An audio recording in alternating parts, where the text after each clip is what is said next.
Good morning, everyone. Oh, this is no longer a sponsored stream. Bye-bye. Bye-bye. Good morning, everyone. Yeah, indeed. Thank you so much for the 5 gifted subs to Muhas, and iSquishy, and Hobu, and Vladko, and Tobear. Tobear just joined us yesterday, so I don't know if anyone's watching right now. You know, we're new on. The broadcast is very, very young this morning, but if you're there, hope you enjoy it. But hello there, man. Yeah, indeed. Thank you for the 5 gifted. Really do appreciate it, as that reminds me that I need to go and attach my stream on TLNet to this thing right here. So they know that I'm doing the thing, that I am live in living color or something like that. Did I go and did I get this fixed? I think so.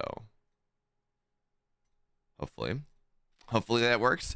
But yeah, so this is gonna be WardiTV. Let me turn on the ticker because that works now. Where does this live? Ticker scene. Ah, there we go.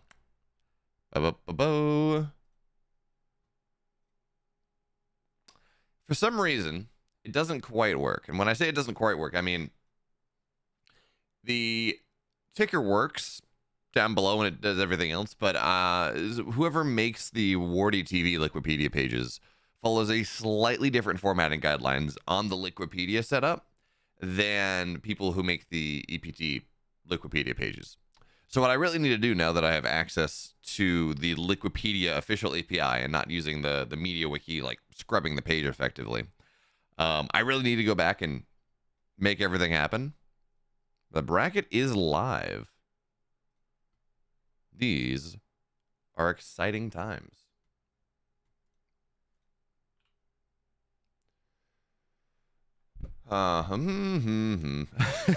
Nightmare fighting against Starcraft employments. I love that. That actually is really, really funny. Every player is fighting against employment.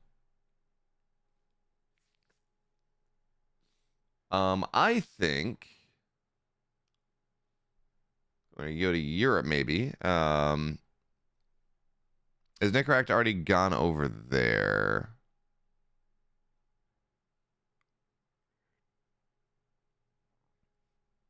I think we're gonna try to do Nicaract and Baby Marine. That seems probably the closest matchup. Is there anything round 2 that looks really good that we might want to? Oh no, we're gonna do Classic versus Gref. We're gonna do Classic. Yeah, that's what we're gonna do. We're gonna do. Do I have him on my friends list? I think I do. I'm not sure.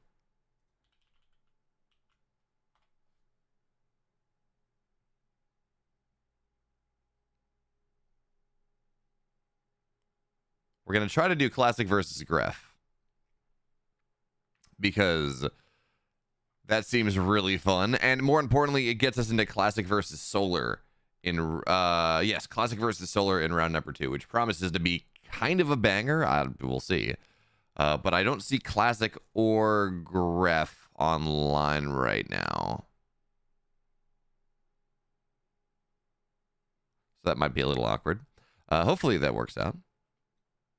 Oh, reminder, by the way, I'm sorry for doing this. We're going to run ads right now, so we don't run them in games, because half the time I forget to do that. So I do apologize. We're going to run some ads right now. But again, I'm just trying to see if the players that I want to cast are online, because that is very important. As a reminder, of course, there is no delay today because Wardy is a kind and generous god, and we do know the players are not going to stream sheet. So that is always a beautiful thing. Who is ByuN playing? He's playing the world. He runs into Teeple around 2. We could also do Trap versus Iosip. Briefly, I'm going to run over to Korea and see if Classic is waiting on Korea. But Gref is Ukrainian. So nope.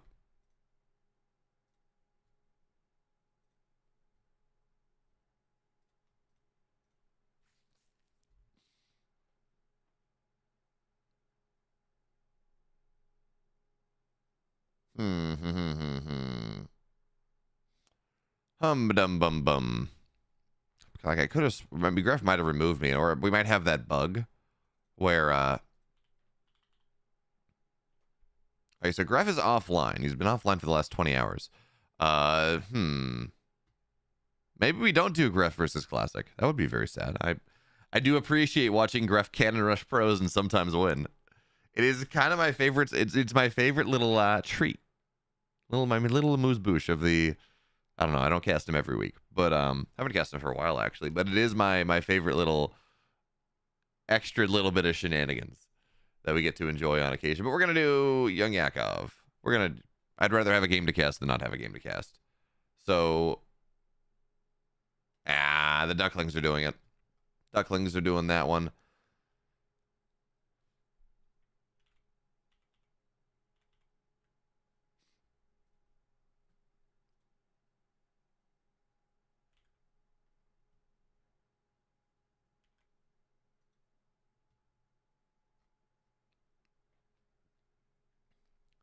So for whatever reason, I don't see Classic here either. I guess he's being late. I don't know.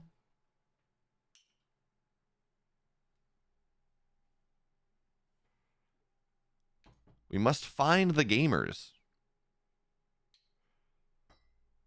Where have all the gamers gone? I hope you all are having a beautiful Monday morning.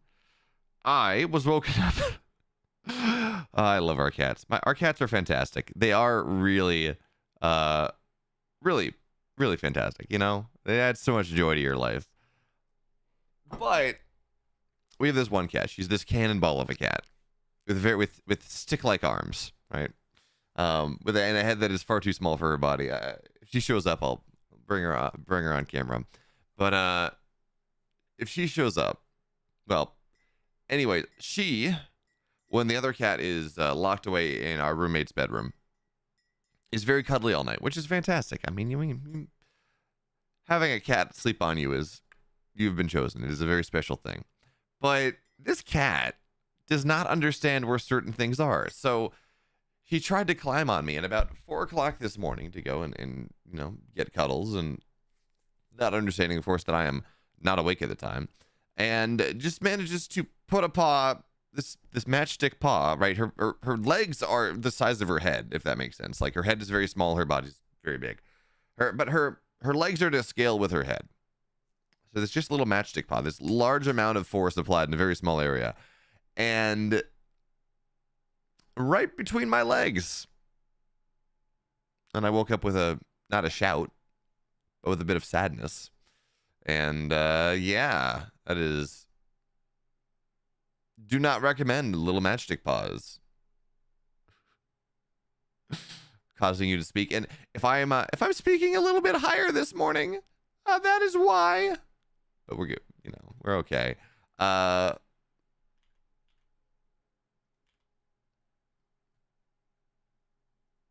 All right, who is herO playing? I joined a lobby. herO versus Kneehead. Sure, fine. We're going to do that one because Gref does not appear to be here. herO versus Kneehead. Oh, there's Gref.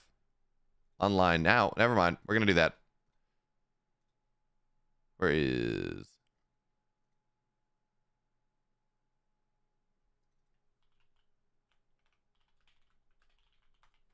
We're going to do this one.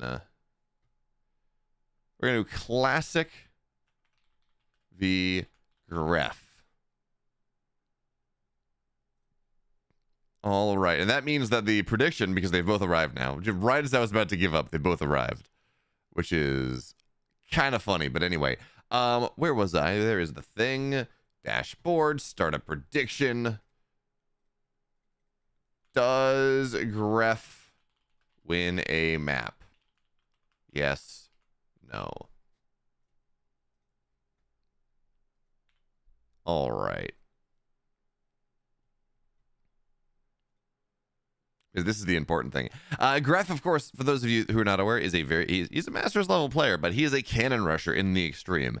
And he has, I don't know that he's ever killed Classic, but he has a lot of professional scalps. He has killed a lot of professional and semi-professional players in single, not in series. I think he took down, he He did beat someone once in like the first round of a tournament and moved on to round number 2, which was fantastic.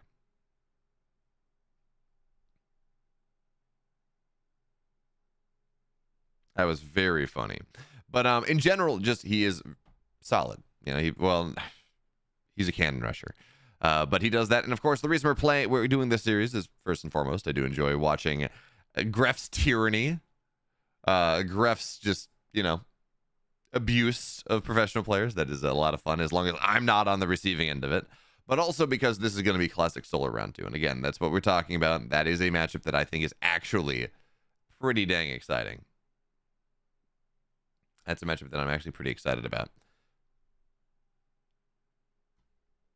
So that is what we are doing. This is, of course, round... Did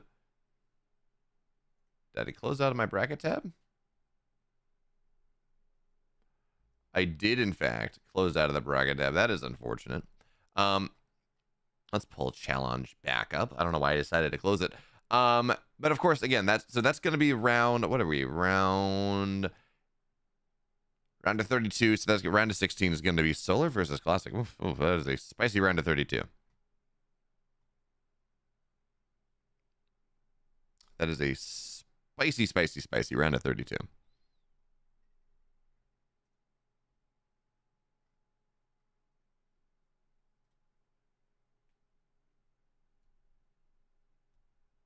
All right, so we have a lobby now. Oh, that is the most beautiful thing I have seen in quite a while. We have a lobby, and that really is all that matters. And we don't have to do what we did in the we don't have to do what we did in Logitech yesterday, which was just sit there and wait for it on Saturday, which was just sit there and wait for 45 minutes because they started a tournament an hour earlier than they were supposed to, and we had so many walkovers. Like, oh, it was painful.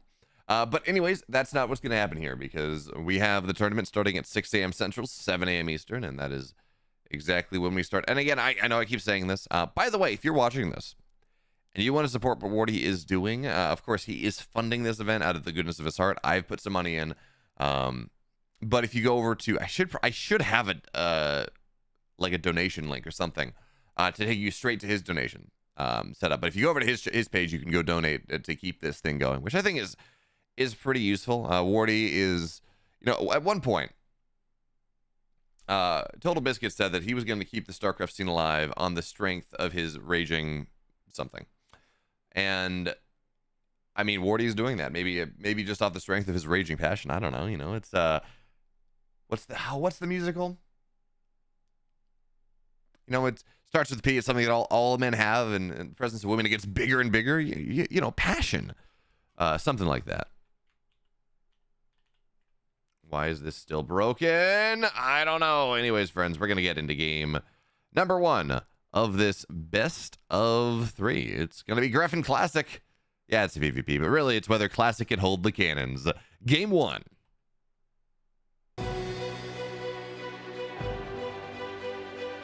In the bottom right, as I remove the sponsor. Bye-bye. And bring the volume down just a little bit. There we go. The bottom right in the gold, excuse me. It's Gref. And upper left in the red, Classic. And I just realized that is what I forgot to do. I forgot to run these scripts. Always something, Beo. Always something. But there we go. So we do know that Gref, with this probe on the map, has shenanigans in store for us. There is the forge on the way. I didn't even need to look at the production tab to know what he was on, what his nonsense was up to. Because I've lost the sheep off the top of my monitor. But here come the cannons on the other side of the map. There's a full wall here. And of course, the Vespine Geyser is going to have to get canceled because Classic needs that money. You can't go double gas really normal things. You actually do have to go and respond to this. So Classic's getting a Zealot on the way, but this first cannon is already done. Second one is on the way. And again, a lot of probes have been pulled into this, but there's going to be the rewall. So Gref's going to have to rewall the north side. He will. But there we go. Cannon, nothing exposed. Now the problem with this is, theoretically, the problem with this is the probe is over there just a little bit. Theoretical problem is this only hits about half. Oh, Gref just lost the probe. That's not good. Because you do have to be able to go. Oh, there's the second probe gets trapped. Mineral walks away. But again, the theoretical problem with this is this only covers about half of the mineral line. So Gref has to continue to creep forward here, and without probes, not really something that he's allowed to do. So Gref gets the cannons down, and that is really nice. But Classic doesn't even lose a single zealot. Here comes more, a third probe. Importantly, though, as well, he does have a gateway on the way behind this. He does have an assimilator, and he does have other options. There are other things he's going to do. So, you know, as you take a look at this, there are also potential things as this. Well, okay. Well, Zealot's going to try to lead. Gref has to target down the wounded one, and he will. So that's a dead Zealot, and one cannon does kill 2 Zealots. So that is Classic tries to kill this to make sure he gets some extra gas, but he actually just loses Zealots. And you know that what this does do is it does eat a little bit of the health off the cannon, and it does cut through the shields a little bit. But this is certainly putting a little bit of a wrinkle in Classic's game plan. He doesn't have access, not easily, to that second gas, and look at Classic trying to dodge the shots, but not quite getting. So he did. Oh, he's done it twice now, and that probably should be enough to kill this cannon. Yeah, he's gonna get the cannon. Classic. Oh man, he does that so nicely. Losing a third stalker would have been intensely painful, but of course, there's more where that came from. 2 gateways on the map, and remember, Classic has had, or Gref has had more gas mining for a little bit.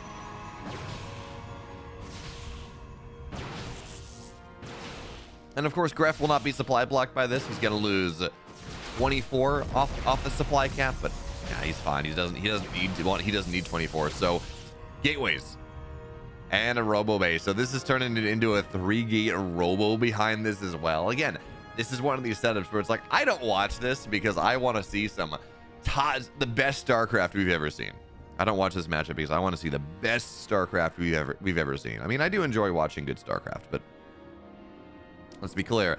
I watch this because I know Gref is going to have some madness, and I am absolutely here for it. So for now, 2 stalkers done. Classic actually going to run onto the other side of the map. It's like, yeah, that is something I do have to respond to. Warp gate is not done. So this is 2 stalkers here versus 6. So unfortunately, because Classic has found this out, these stalkers do just die. This pylon, in fact, just dies. The immortal's not going to pop out. And the Gref just doesn't have enough stalkers. So this did not get enough done. The cannon rush did not get enough done for Classic in game number 1. Or for Gref in game number 1, even though, you know, he did get the cannons down. But Gref is dead in this first game, and that's about just what we expected. Classic takes the first one.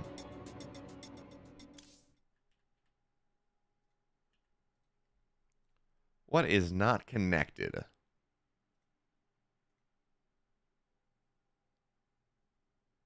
OBS is connected. VLC is connected.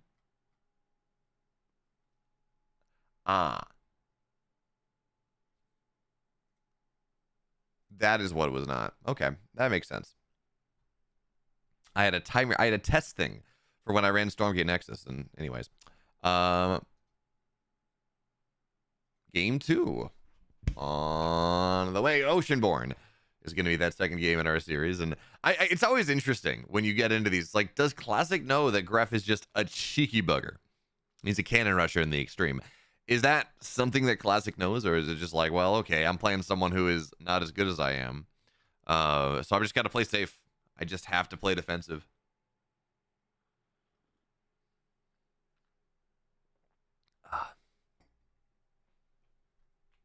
Tea makes me happy.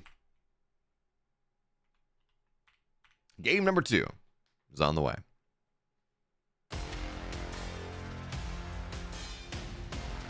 The bottom right here of this glorious Monday morning in the gold down a map in this series, but it's all about the cannons anyways. It's Gref.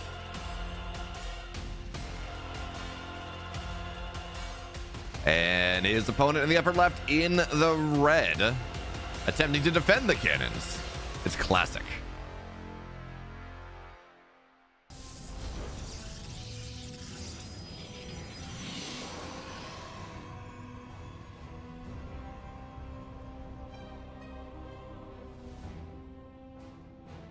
So again, we see a probe going out at the normal time and also a probe going out at very much not the normal time here. Classic only saw the second one.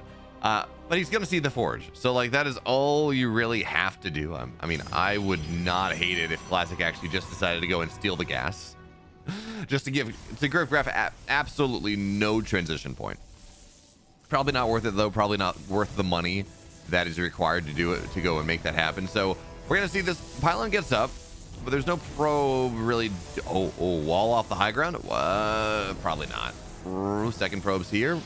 And you know Gref has shenanigans, right? You know. Oh, wait, never mind. This probe has killed 2 of Gref's probes. And all the probes are dead now. So Classic, game 1 caught him off guard. And that is how Gref had to win. Right? We have the prediction poll that says, oh, does Gref win a game? Well, that is a very important question. But it was always going to have to be game number 1, catching Classic off guard a little bit.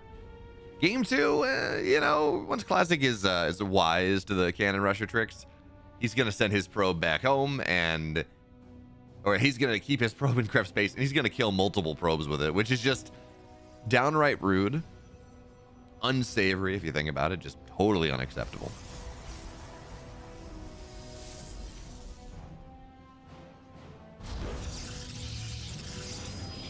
Gref now trying to attempting to macro out of this, and that's what he has to do. You know, he has to find some way to macro out of this game, but I really struggle to find a way. There's already a pylon on the map, so Classic, he's got the punish, right? He's got a warp gate on the way. It's not done yet, certainly not, but it's on the way. He's adding additional gateways. Well, we're gonna have to see exactly what he puts here. I'm not sure. Probably just a gateway, and he's going to lean into Gref and not allow him to get this natural because, well, that's a lot of, on top of the fact that Gref is down a couple probes because he got his own sniped.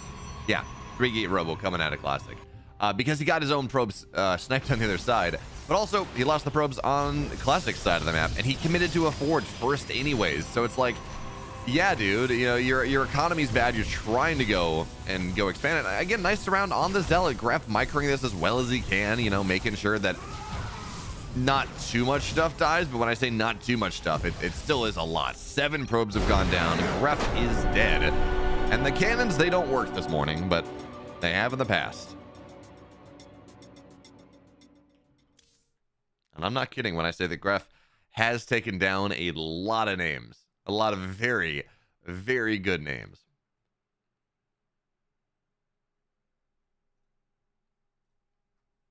So Solar versus Classic.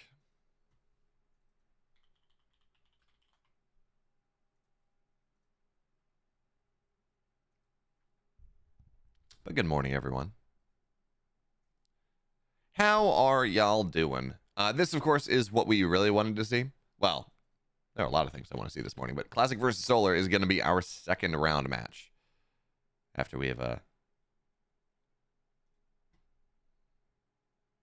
Alaros is chilling up. Man, also, you're 2 hours behind me. So what were you doing up at 4 in the morning? Is that when you have to get up for work? Oofta.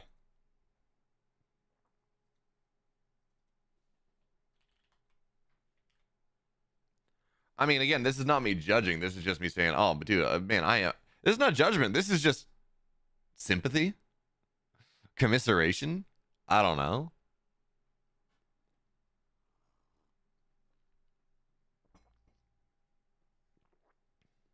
This is just like, man, the reason I didn't do the, insomnia. I'm sorry, Alaros, but it was like the reason I didn't do, I stopped doing EPT Korea when I moved out to Texas is that, you know, getting up at 5 a.m. to cast Starcraft is reasonable.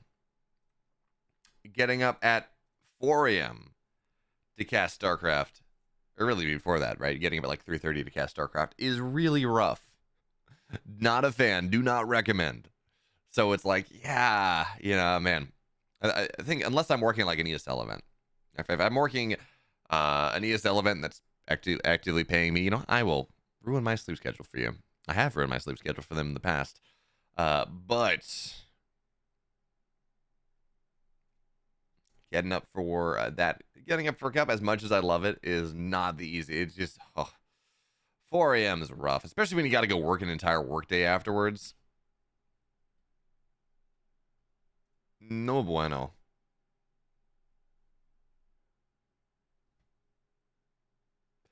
Not fun at all. So we're waiting for the picks and bans from Solar and Classic for our second series. I forgot to go. Well, that's what I was doing. Go look at the prediction. Does anyone... yeah, no. Kref does not win a game. But y'all were very certain about that one, and I think that is surprising. Mainly because Gref is like the one semi-pro player that I would look at. Or not even semi-pro. Amateur player that I would look at that actually has a reasonable shot. I don't even know a reasonable shot, but actually has somewhat of a shot of actually taking a map against Classic or against anyone, because again, the cannon rush is a very, very strong thing, and he has done horrible things to many different people. By the way, of course, as we take a look at this tournament, let's take a look at the bracket. So ByuN took down his opponent 2-0. herO did the same thing that he had, so he's going to be playing Geralt eventually. Nightmare got a walkover over Gumiho. And it's wild because you have to check in for this tournament. We see this number of walkovers this morning, but, you know, so it goes. I have a invitation. Solar versus Classic. We have a lobby, and we are...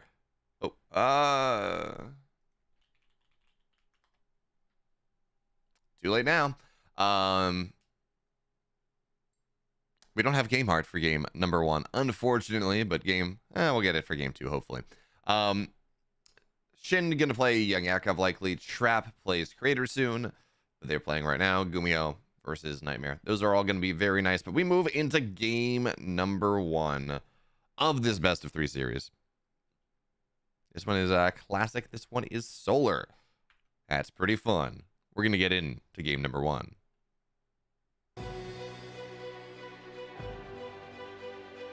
And on the bottom right in the red, no longer actually representing Vitality. Now he's teamless, betting on himself, looking for a better deal. It's Solar. And in the upper left for Twisted Minds, in the blue, the Protoss player. It's Classic.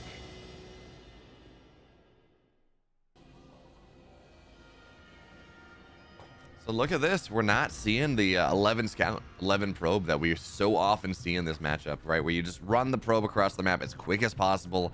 You can go block the natural and just force Solar to go and expand elsewhere, which actually can be a bit annoying if you go and go into Twilight Council out of this and get a couple glaives and play around with the high ground, low ground, high ground idea and go for all that. So Classic delayed scout. It's going to be a gate scout, not a pylon scout, nothing like that. And that actually is kind of interesting because that does mean that he is going to go and, again, he's not going to be able to block the natural. And that means that it's not quite as harassable in the early game, regardless of what he wants to do, right? Whether he's going at depths, whether he's going oracles, whatever it is, not quite as easy.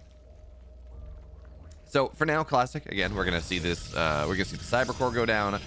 But it really is a question about how he decides to, where he decides to take this tech. Right, whether it's a Warp Gate, not Warp Gate, but whether it's Stargate, whether it's Twilight, he does do this thing occasionally, where he goes tech structure before Warp Gate, but it's not a Stargate. Instead, it is that Robo Bay, and then you can go for drop pressure, something like that. That's much more of a hero thing, or that was much more of a Trap thing before Trap went off to military. But we can see him do it on occasion. But for now, of course, Solar's gonna see everything, right? He's got this Overlord. We're not gonna have a Stalker out for just a little, in fact, for quite a while. So this Overlord is just gonna get to sit here. In fact, yeah, there we go. It's just gonna get to sit here, see the Warp Gate timing at 2:27. And that actually, that might throw him, well, that's kind of on the bounds of being something. And that was, of course, because Classic took a pretty early gas. That is on the bounds of something that might be a little surprising.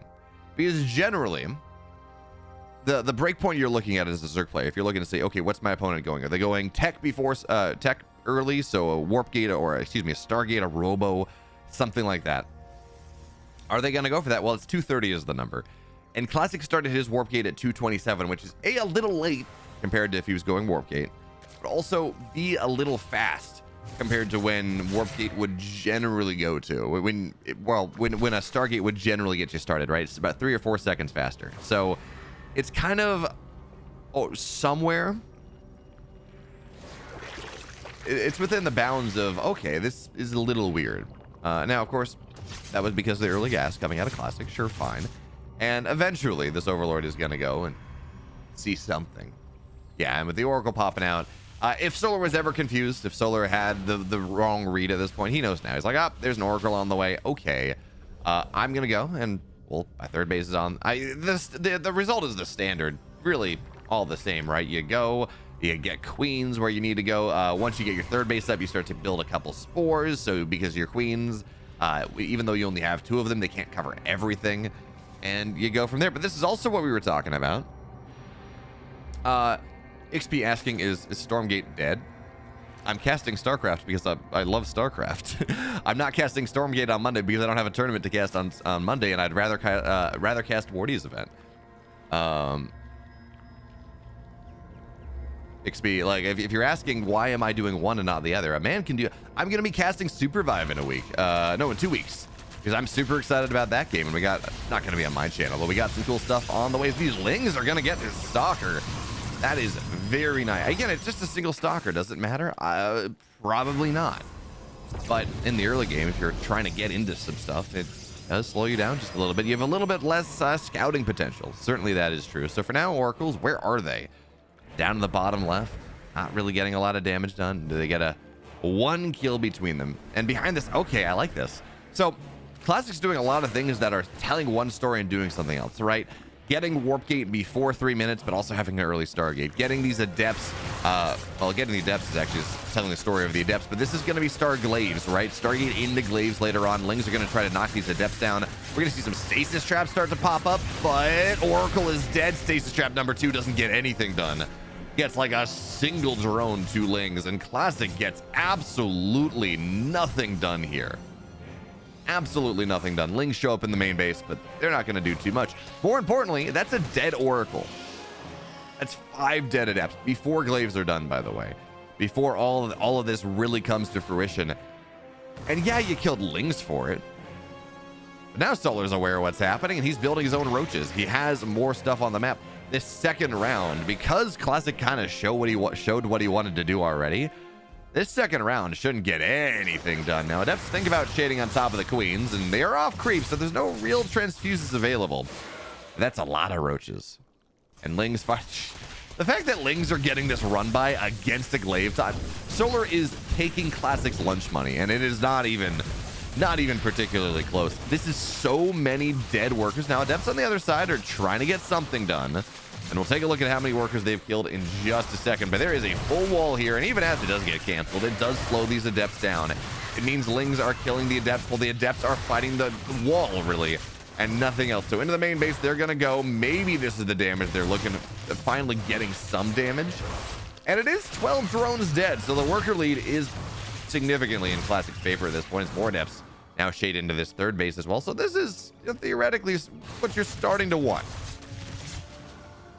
Man, it's games like this where I really wish we had game art up, but they just forgot to make it. So it's whatever, but it would be much easier to track the relevant damage, the how much damage each player is getting in this game. Because again, right now that run by looks traumatizing, and I think it was pretty traumatizing for Classic.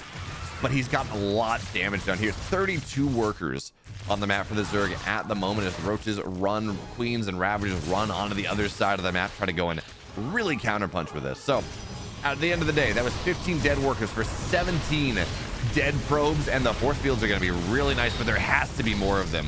For now, though, all the Roaches are dead. It's just Ravagers. Now, I mean, the other marker of this is it's just Immortals, just Sentries, not a lot here, and they're going to get right on top of things. So I believe for about half a second, like a picosecond, and now I no longer believe. Everything's going to show up in the natural. Probes are going to get pulled into this. They don't fight this, not at all. And yeah, maybe there's going to be another Immortal. If Classic had about half those Adepts back at his side of the map, maybe he holds this.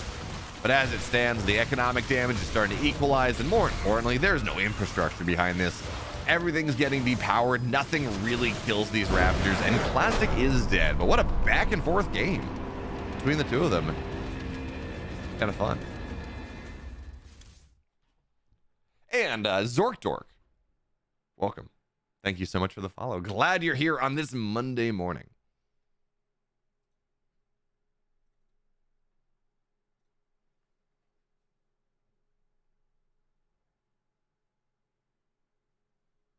All right.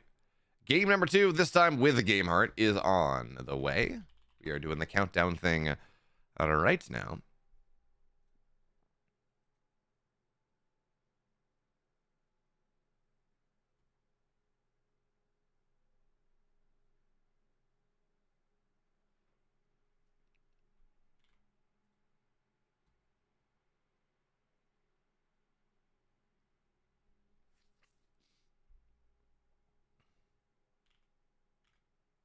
Alrighty, Rudy friends. Solar won game number 1, but it certainly was a close one, and now game number 2 is on the way.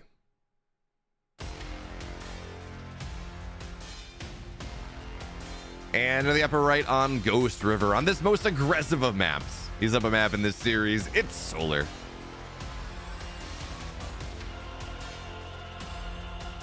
The upper left in the blue, down a map, of course, but certainly having room, and very, very closely fought game is Classic. By the way, I've never really noticed this, but we have Google Chrome at home. There we go. We have Chrome at home. Probably not the goal there, but I don't know. It's kind of like I guess the Ubuntu or the Google Chrome logo, something like that. Remember, folks, to recycle. It's not even close to that one. I mean, I guess it is a swirl, but anyways, again, we're not seeing this probe scout. It's early probe scout. This 11 scout from Classic. He sends the probe out eventually, and he's harassing a little bit, messing with the mining just a little bit, but we can see him again. He's not going for that early block on the natural, which is again on these maps that we're taking a look at right now. I find that a little bit surprising. I mean, just look how far away the third base is from the natural on this map, on Ghost River. It's pretty far away. So it's one of those things where, like, that does make things a little bit more harassable. XP asking, you mean the low player count, the low, I guess, concurrent active count on Steam? Because remember, concurrent player base is not like daily player base or month average users or whatever it is. But again, let's be real. The launch of Stormgate, early access, was not very good. But again, this is also early access. I have faith. 0.1 was a big improvement. We have 0.2 coming out in less than a month, hopefully.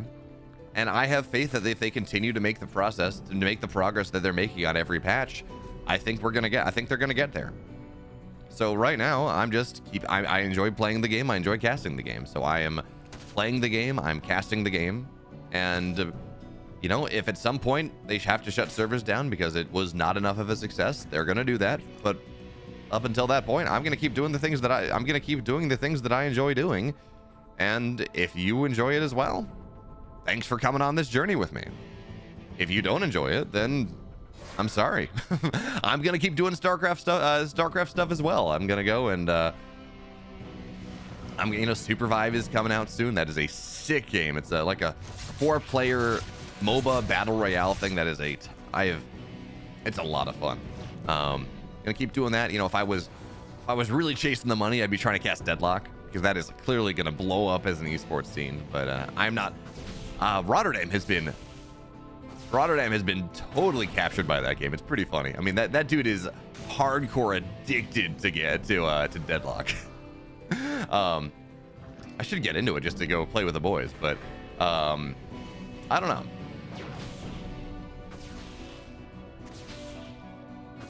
What I think is really interesting is, again, what do we get? Okay, Stargate opener for Classic. Nothing really weird in this game. on a cursory glance. What I think is going to be really interesting with Deadlock.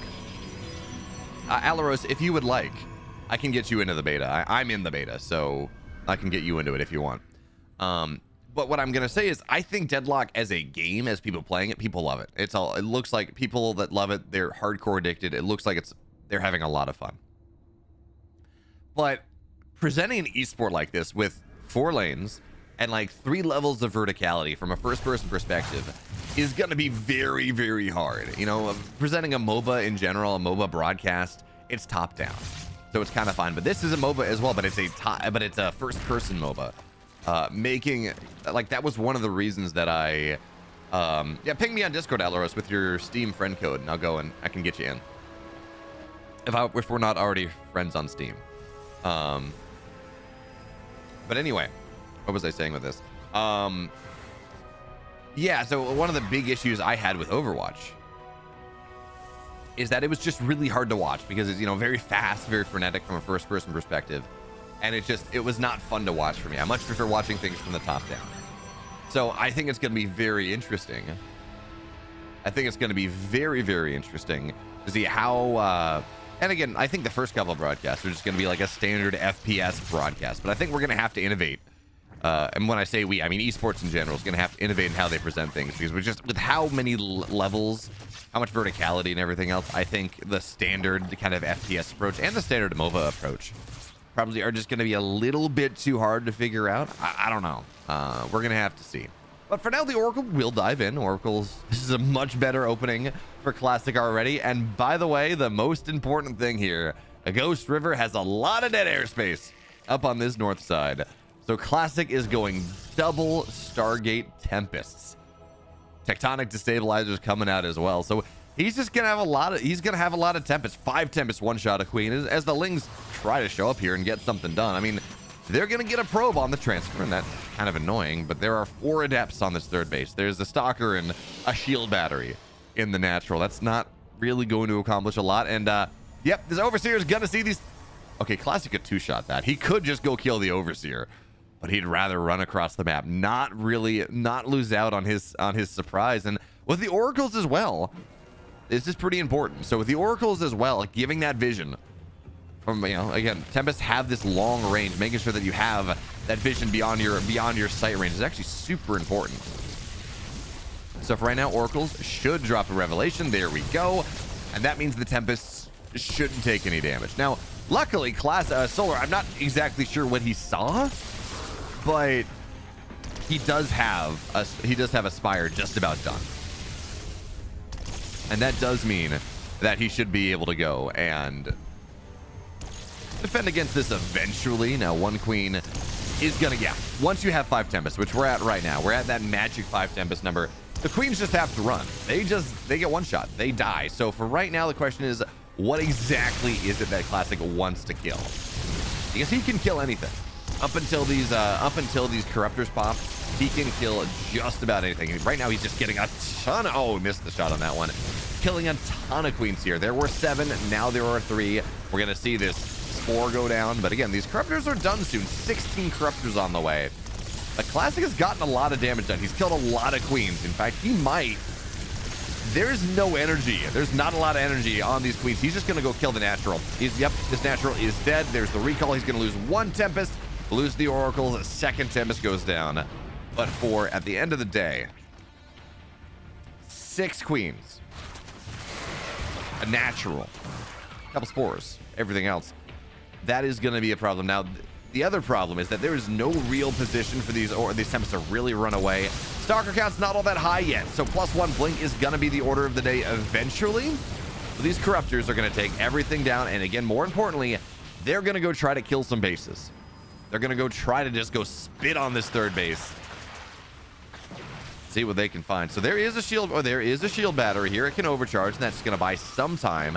But Stalker's actually, yeah, the damage here once it rams up is way too strong. So Solar loses his Natural. Adepts are going to show up on the other side, getting actually reasonable damage done, all things considered.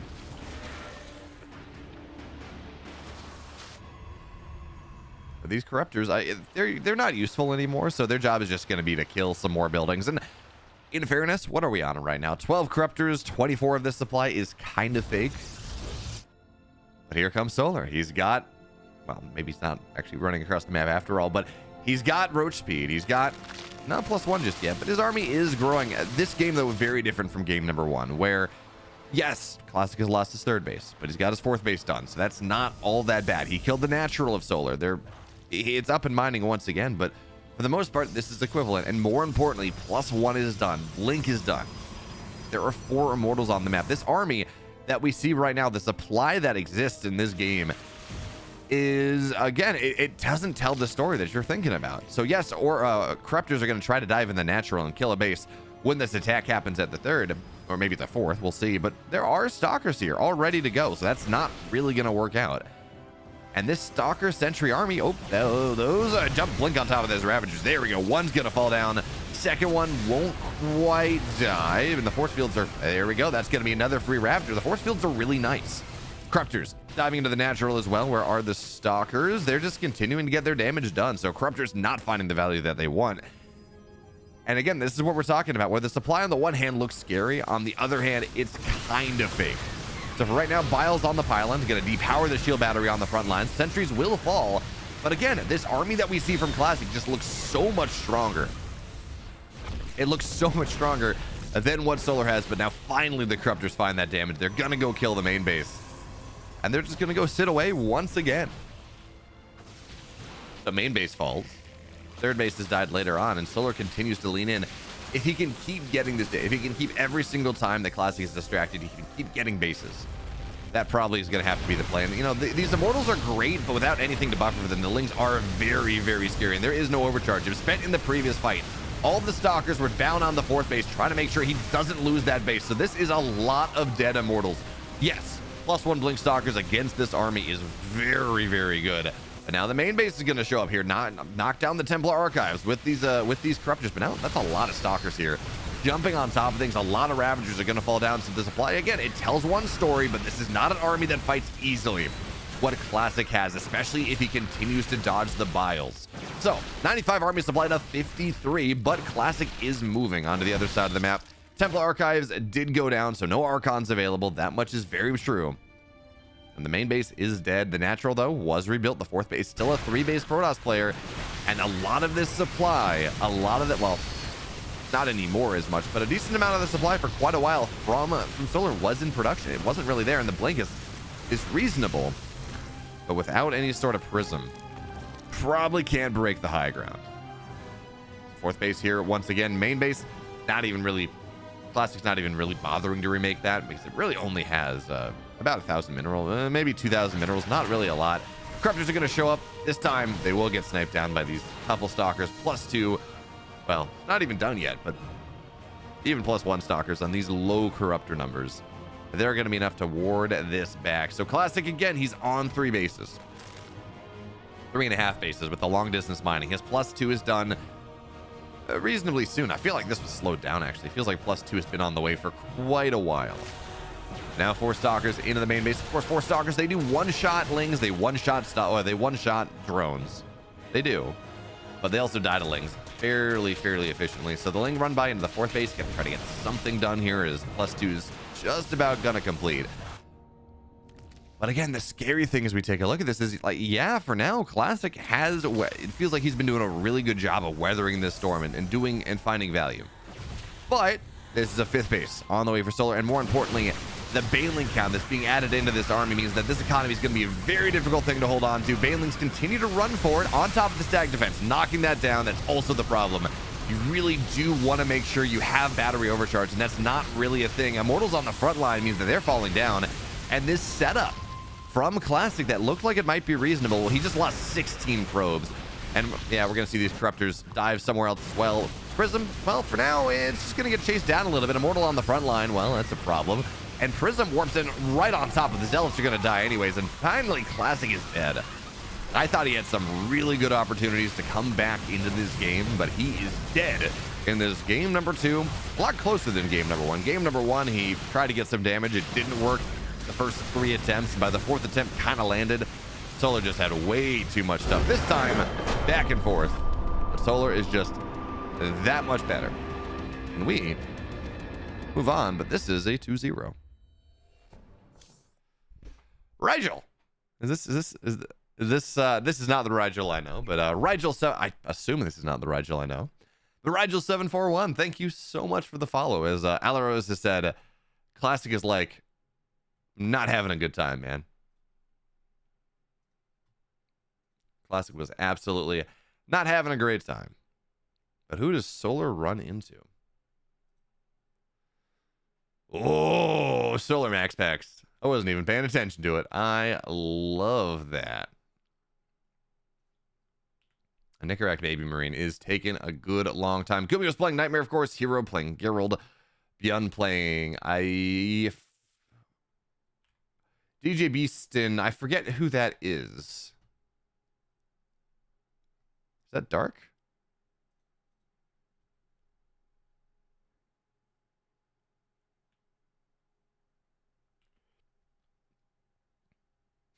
Good luck trying to sleep, Alaros. I'll go and I'll send you that deadlock invite. Actually, I think you might have to give me your email too. You might have to do that. I know you used to. I don't know if you still have to. So I'll do that after the stream. So if you go and shoot me your email in that DM as well, I might need that for the deadlock invite code.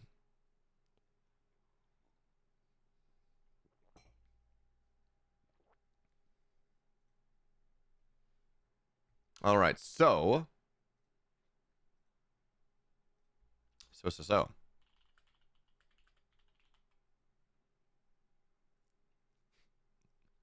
Don't worry, there have been so many database leaks that my email is public information at this point. That's fair. I mean, if the dark web doesn't have your 27 emails, I mean, well, have you even been on the internet? It's a very good question.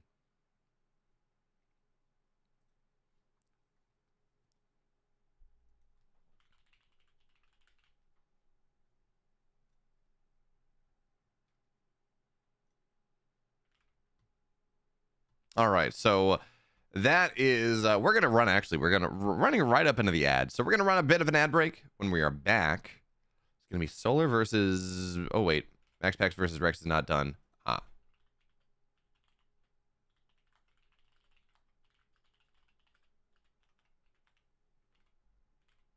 Max Packs has to finish dispatching Rex first. So anyways, friends, we're going to go to a bit of a break when we are back. It's going to be maybe Max Packs versus Rex into Max Packs versus Solar. We'll see. See y'all soon. So be a little fast compared to when Warp Gate would generally go to. When a Stargate would generally get you started, right? It's about 3 or 4 seconds faster. So it's kind of somewhere. It's within the bounds of, okay, this is having an early Stargate. Getting these Adepts, getting the Adepts is actually telling the story of the Adepts, but this is going to be Star Glaives, right? Stargate into Glaives later on. Lings are going to try to knock these Adepts down. We're going to see some Stasis Traps start to pop up, but Oracle is dead. Stasis Trap number 2 doesn't get anything done. Gets like a single drone to Lings and clashes. And Lings fight. The fact that Lings are getting this run by against the Glaive time, Solar is taking Classic's lunch money, and it is not even. All right, so I said there was going to be a break, and the ads are still running, but unfortunately, or fortunately, I got a lobby immediately. It's going to be Max Packs versus Rex. Winner of this, of course, runs into Solar. So that's going to be a lot of fun. For now, though, Max Packs, Rex. Game 1.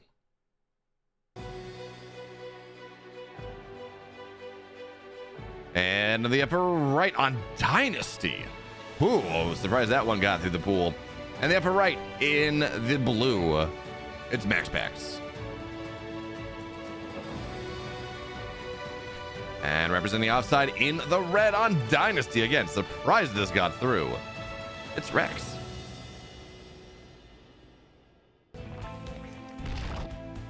So for now, hatchery goes down on the gold base on the outside, which is ironically, again, getting this saturated is a little bit annoying, but it's actually ironically easier to defend than taking the interior base, which feels wild, right? Because like this should be the safe spot. There's a wall here that is the minerals, but instead it means that Adepts and Stalkers can just kind of shoot over that gap and just cause all sorts of problems.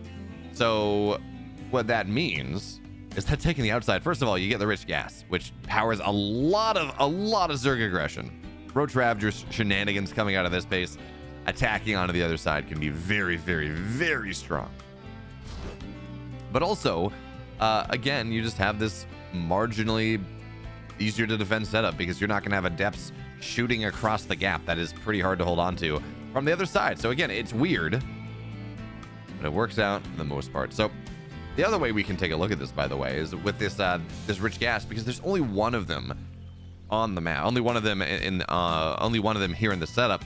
This is effectively double gas. This is like taking two gas at a base, which means that more than anything else, this is a mineral injection, right? Rich gas, yes, it means you get a little bit more gas a little bit faster, but more importantly, it can be considered a mineral injection because it just means you need less drones to mine the same amount of gas, which means more of them are on minerals, and because there's a gold base, you need less drones. And really, at the end of the day, full saturation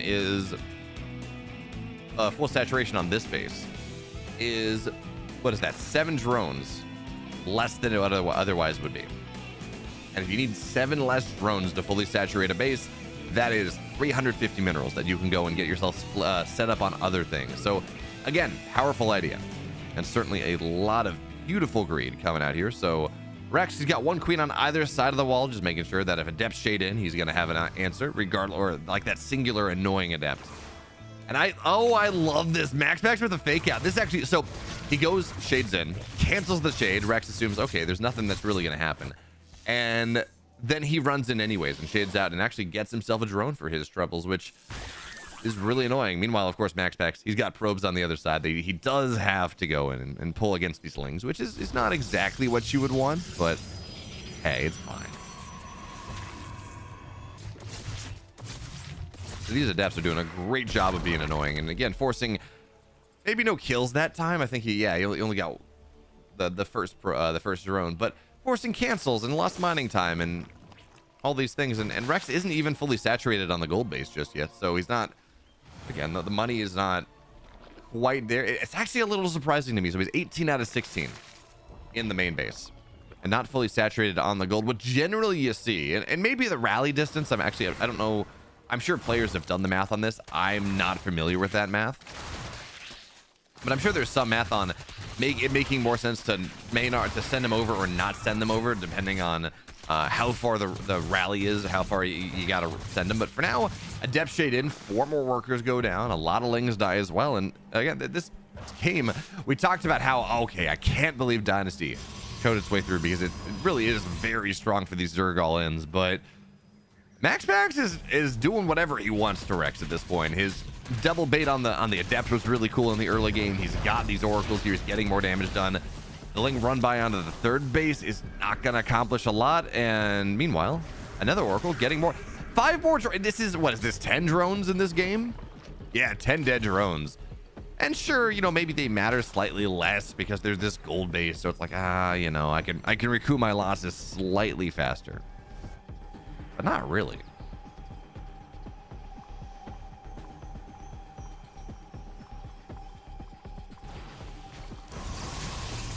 So for now, again, the lings are going to try to run through, but there's a shield battery here, and this run by is not going to accomplish anything. And actually, as I think about it, I was going to say I'm surprised this made it through the pool, but I guess Rex, whatever. But MaxPax has a high seed in this game, pretty sure. So standard ban goes A, B, A, B, or like A, B, A, B, A, B, A, B, C, where A is the higher seed. So this was MaxPax's map picker. I assume it was. And he is just annihilating. 14 dead drones, 17 dead lings, and even more. He is just annihilating Rex at this point. Rex is not allowed to play the game that he would like to play, just at all. The oracles dancing between the bases, taking advantage of these positions. And remember, this is 6 dead drones into a queen and a spore. Like, this should not be the thing that is happening right now. But MaxPax playing around with where the vision is, diving in from different angles.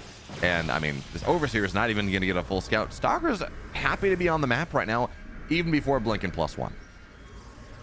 Because MaxPax knows that he has killed 16 drones over the course of this game. And if you kill 16 drones, well, the Zerg is not going to have a lot of army because they need, well, they need money. They need to build those drones back up. So 61 workers to 42. And, well, it's a Hydra Ling idea. Rex taking a page out of BeoMulf's book. But on... And sure, you know, maybe you only need to go to 59 drones to fully saturate. Maybe, actually less than that. Maybe 56, because you don't generally get 6 gas on Hydra Ling. Generally like 4 to 5 gas. But even still, 42 drones does not power this the way that he would like. And now with Blink done, +1's just about done. Charge is the eventual solution to this, right? Without that, Ling Hydra does fight these stalkers very nicely. But again, we look at the supplies, and MaxPax's army supply is roughly equivalent. The Blink Micro is very nice.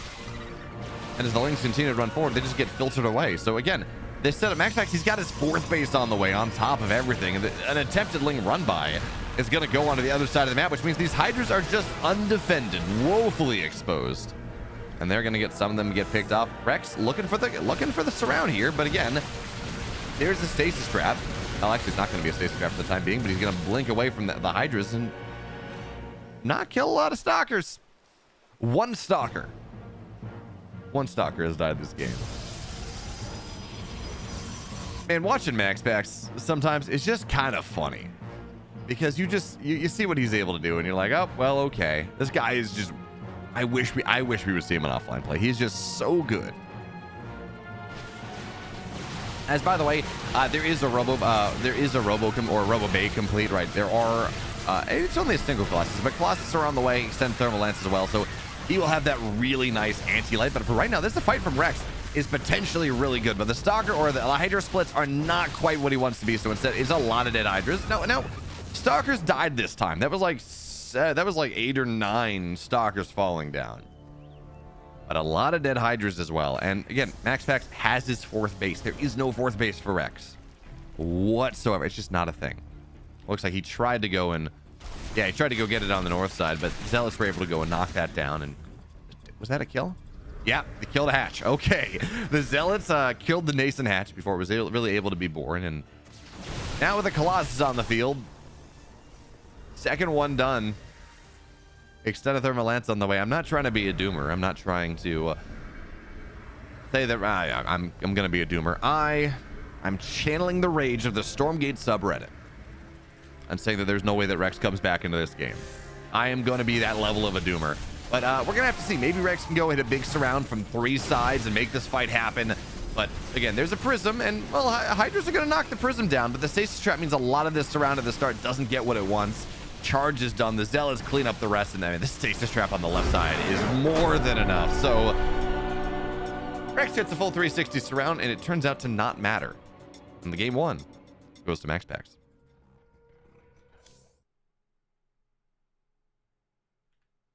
MaxPax is a good unit. MaxPax is very good at the video game.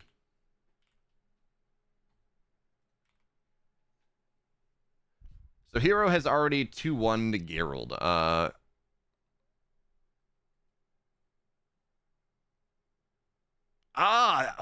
wow. That's Sue. I forgot it. I was like, I couldn't remember who DJ Beaston is, but Sue is playing ByuN. Sue's up 1-0 on ByuN. That's pretty sick. Meanwhile, Clem playing Nicaract after Nicaract 2-1 Baby Marine in quite a long TVT series. Gumio still playing Nightmare. hero's the only one that has advanced into round 3 at the moment.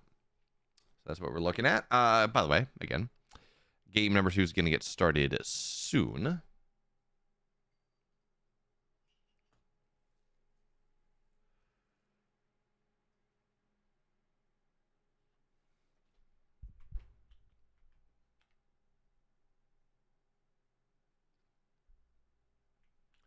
And this one is a map that's a little bit more standard. Alcyone is going to be map number 2. Let's see. Can Rex make the comeback happen?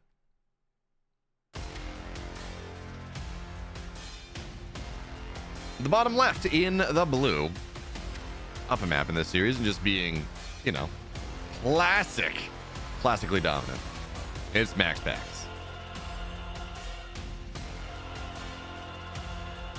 And of course, in the upper right, in the red, down a map in this series and kind of getting beaten down.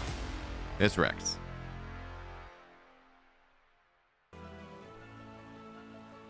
I was gonna go grab a snack after that last series, and because you know it's morning and I haven't had breakfast yet, I was gonna go grab a snack, and then we had this series pop up, and it was you know, what have I done? Meanwhile, Rex, he just likes gold bases. Is the story? He goes and takes the gold base on Dynasty, takes the gold base here. And how does MaxPax choose to respond? He's not going to counter Cannon Rush. That is something that Classic has done, but I'd beat Raynor with, but now kind of entered the meta enough where most Zergs shouldn't die to it.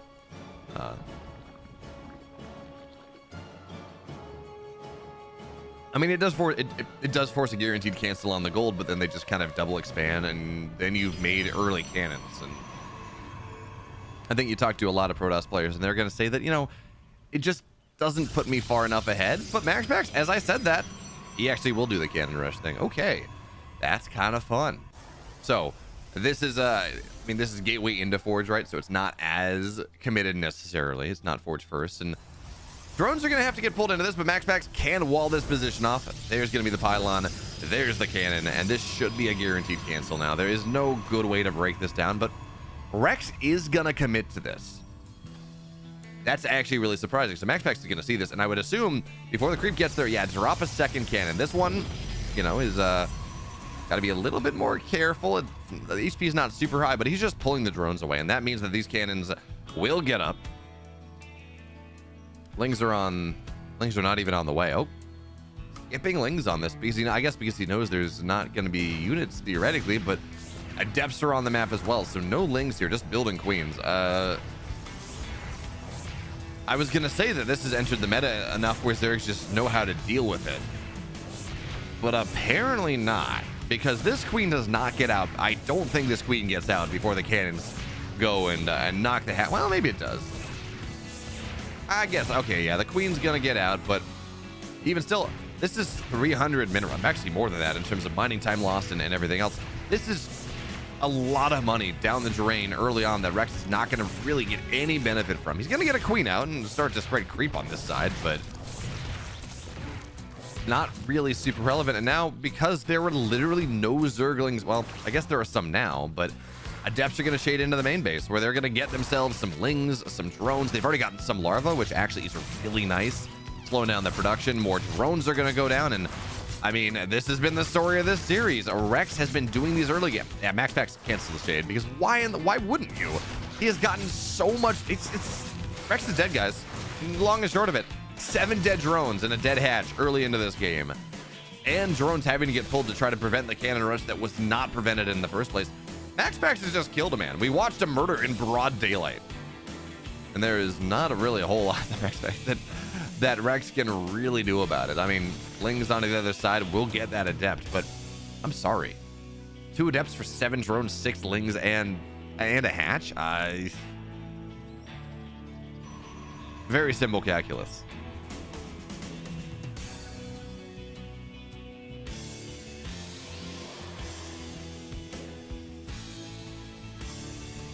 And now there's a Void Ray out as well, so the great bane of Gold Leaguers in this game is probably the best thing that MaxPax could have made, because, well, first of all, he's going to supply block Rex. There's a lot of Overlords on the map that should go down. It's also just consistent. It's not as much damage as an Oracle is versus Ling, sure, but it's just consistent damage per second. And that means that any sort of run by, any sort of attack probably is not going to really, counterattack's not really going to accomplish what it would like to. And by the way, these Overlords, I guess they're going off into a corner, so MaxPax probably not going to find them with this Void Ray. In fact, he's not really being quick across the map anyways, but an Oracle and a Void Ray can kill a Queen. Actually, a single Oracle probably can't, but I like what he's doing here, just trying to kill the larva. And he's going to find these drones. They're going to force, it's 3 Spore cancels, and oh yeah, get that one. Spore Crawler's going to fall down, forcing a recancel. That is already the cost of the drone right there. 17 plus 17 is close enough. I mean, he just, everything's dying. Yeah. life is sadness for Rex. Game 1 was sad. Game 2 is just even sadder. And I would love to say, who knows? Maybe Rex can make a comeback happen. Maybe he can pull a dark and go and do marvelous things. There is room for this Void Ray to go and attack this hatchery and put that pressure on without actually taking damage from the spores. So I'm kind of surprised he's not poking away at that. But yeah, as it stands, it's fine. Void Rays, Oracles, getting damage done, removing creep. It could kill this queen. This queen is unsupported right now. But this Void Ray, oh yeah, there we go. I was like, yeah, you really should kill these queens. So that queen will fall. Running on the Aegis of a spore means you probably want to back up now. But MaxPax has killed a queen. He's killed a lot of stuff. Adepts now shading into the worker line once again. But this time there are links here. So this is not going to be that copious amounts of damage. That insane amount of damage we saw previously. But benefits of this pylon is you can warp in Adepts at it and just continue to harass and maybe find some value. Now, of course, +1 is done. That matters less for these Adepts because, well, they two-shot the links, they two-shot the drones anyways. And, MaxPax continues to throw Adepts away. He's lost 6 of them, and that first attack, totally worthwhile. The next one, not as much as, well, we're going to see a big attack on this pylon. A second one is on the way, but with cannons here, with Void Rays, with Oracles, with everything else, that attempt to break this warp-in position actually didn't work, and instead it was just expensive. So Creep's going to recede as well. Second pylon goes down. I think the probe was killed, but yeah. Sadness and woe. +1's done because of the quick forge. +2, it's really going to be done really shortly after Blink. So this time we're going to see more links commit onto this. We're going to try to break this position, but now there are stalkers. Now there are the Void Rays here once again. First pylon is going to go down, but second one is still here. And again, a big, expensive commitment for the level of economy that Rex has at this point. And with +1 on these stalkers, he's not going to break this spot. Not at all. So now moving to go on the high ground. Revelation removes the creep, and MaxPax with his blink done, he's going to wedge his way into this position and just not give a lot of surface area while he continues to lay waste to this third base of Rex. So Rex, he's going to lose the queen, that is for daggone sure. And he's just relying on copious amounts of links, but on only 3 hatcheries and not a lot of queens. That's not, oh god, that's such a big stasis. Oh my, that is a MaxPax winning the game type of stasis right there. This was already really, really dicey. But as it stands, half of that army of Rex, half of this army supply you see right now is not even fighting. It's just stuck there in the stasis, and MaxPax, he takes, oh man, he annihilates Rex in this series. There we go, 2-0 MaxPax. And Ken, by the way, 3. Welcome. Happy Monday morning. Glad you're here on this beautiful Monday morning as we look at WardiTV Mondays number 5. And this is going to be MaxPax versus Solar. That's a 6 series coming up after the ad break. So we're gonna run ads.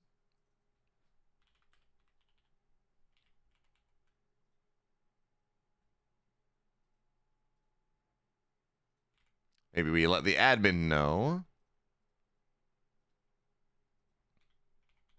Solar 2-0 Classic, by the way.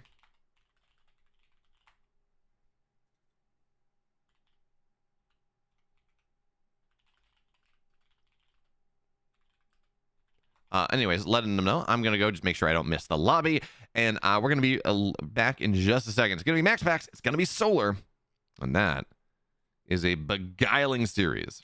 See y'all right after the break. I'm not familiar with that math.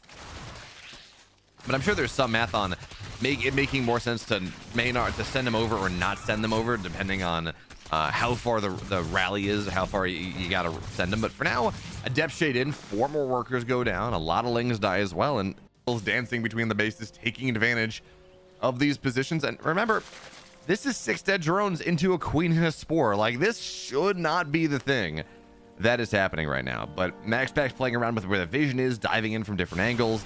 And I mean, this Overseer is not even going to get a full scout. Stalker's happy to be on the map right now. Bling.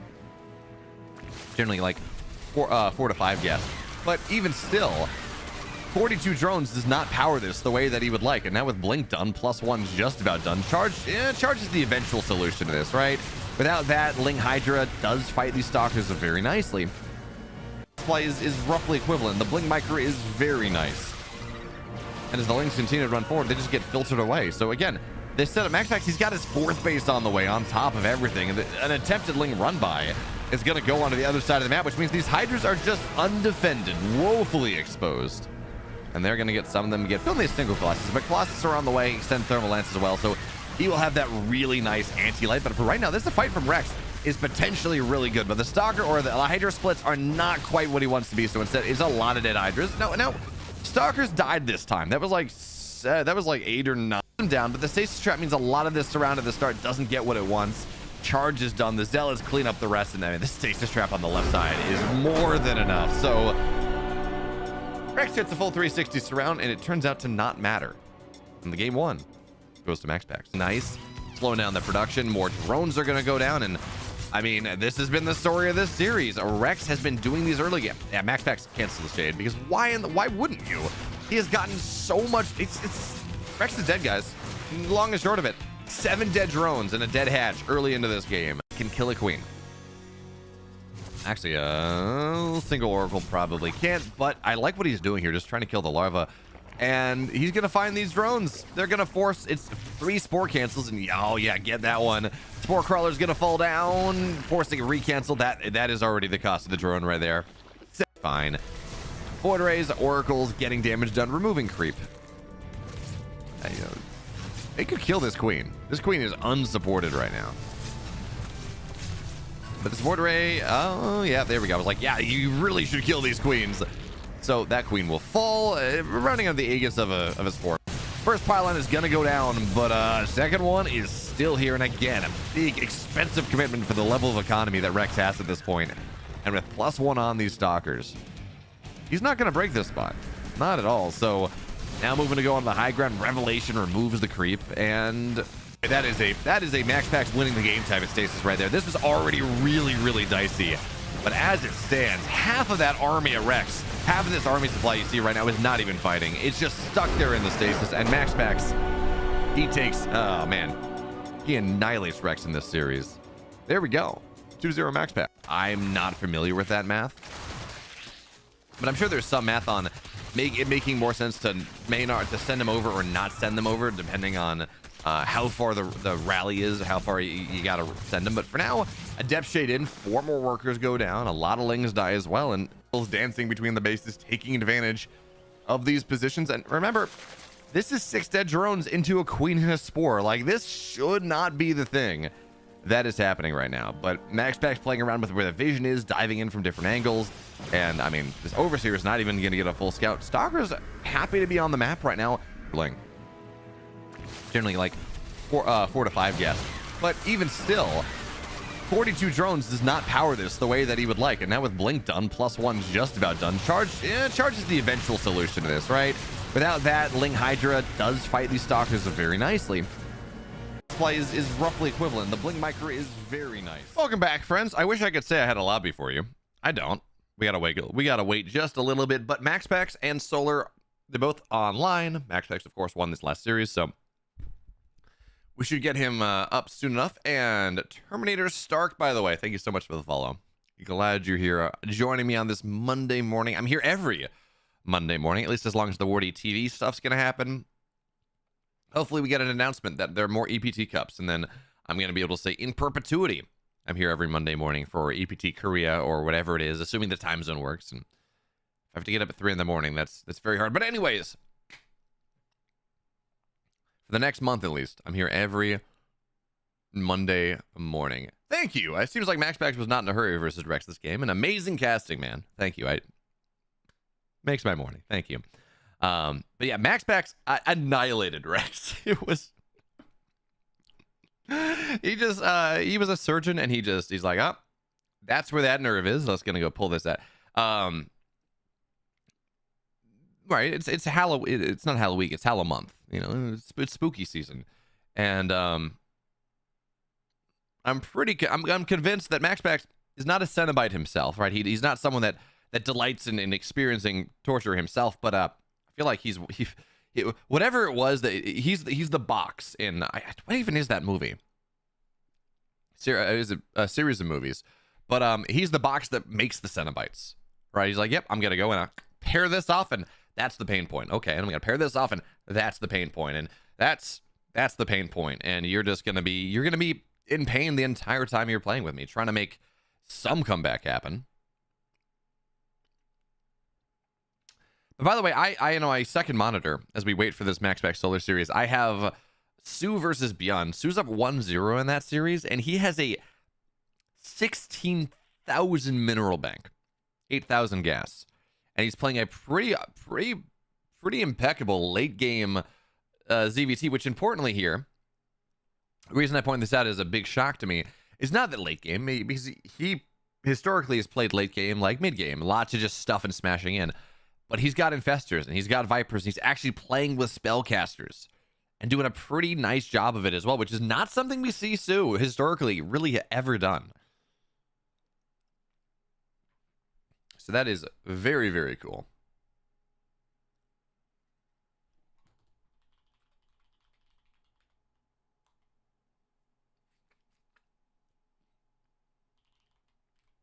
Of course, we're just waiting for...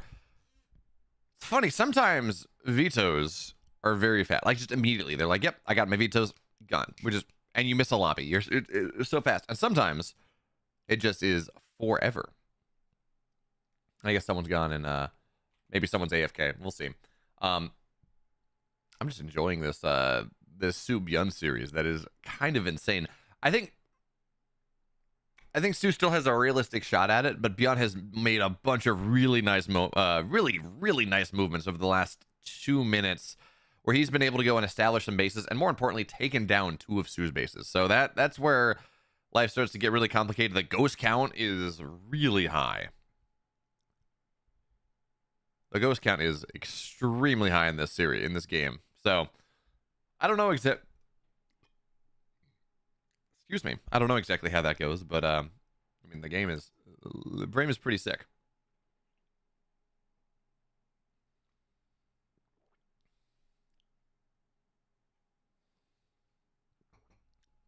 Of course, this is a reminder. If you like what I do on Stormgate or Starcraft, and we have a game. We have a lobby. Or, Supervive when that stuff kicks off more. Although I don't know how much I'll be streaming that versus just showing up on other broadcasts for it. But if you like any of that stuff, make sure to go, give me a follow here on Twitch. If you're watching on YouTube or you're watching on Twitch and you want to see stuff on YouTube, go sub to the YouTube channel as well. Twitch.tv/BeoMulf, YouTube.com/@BeoMulf. You can follow my Twitter, I guess, if you want. Join the Discord so we can talk about things. All these different things, all the different ways that you can come and form your parasocial relationship with me.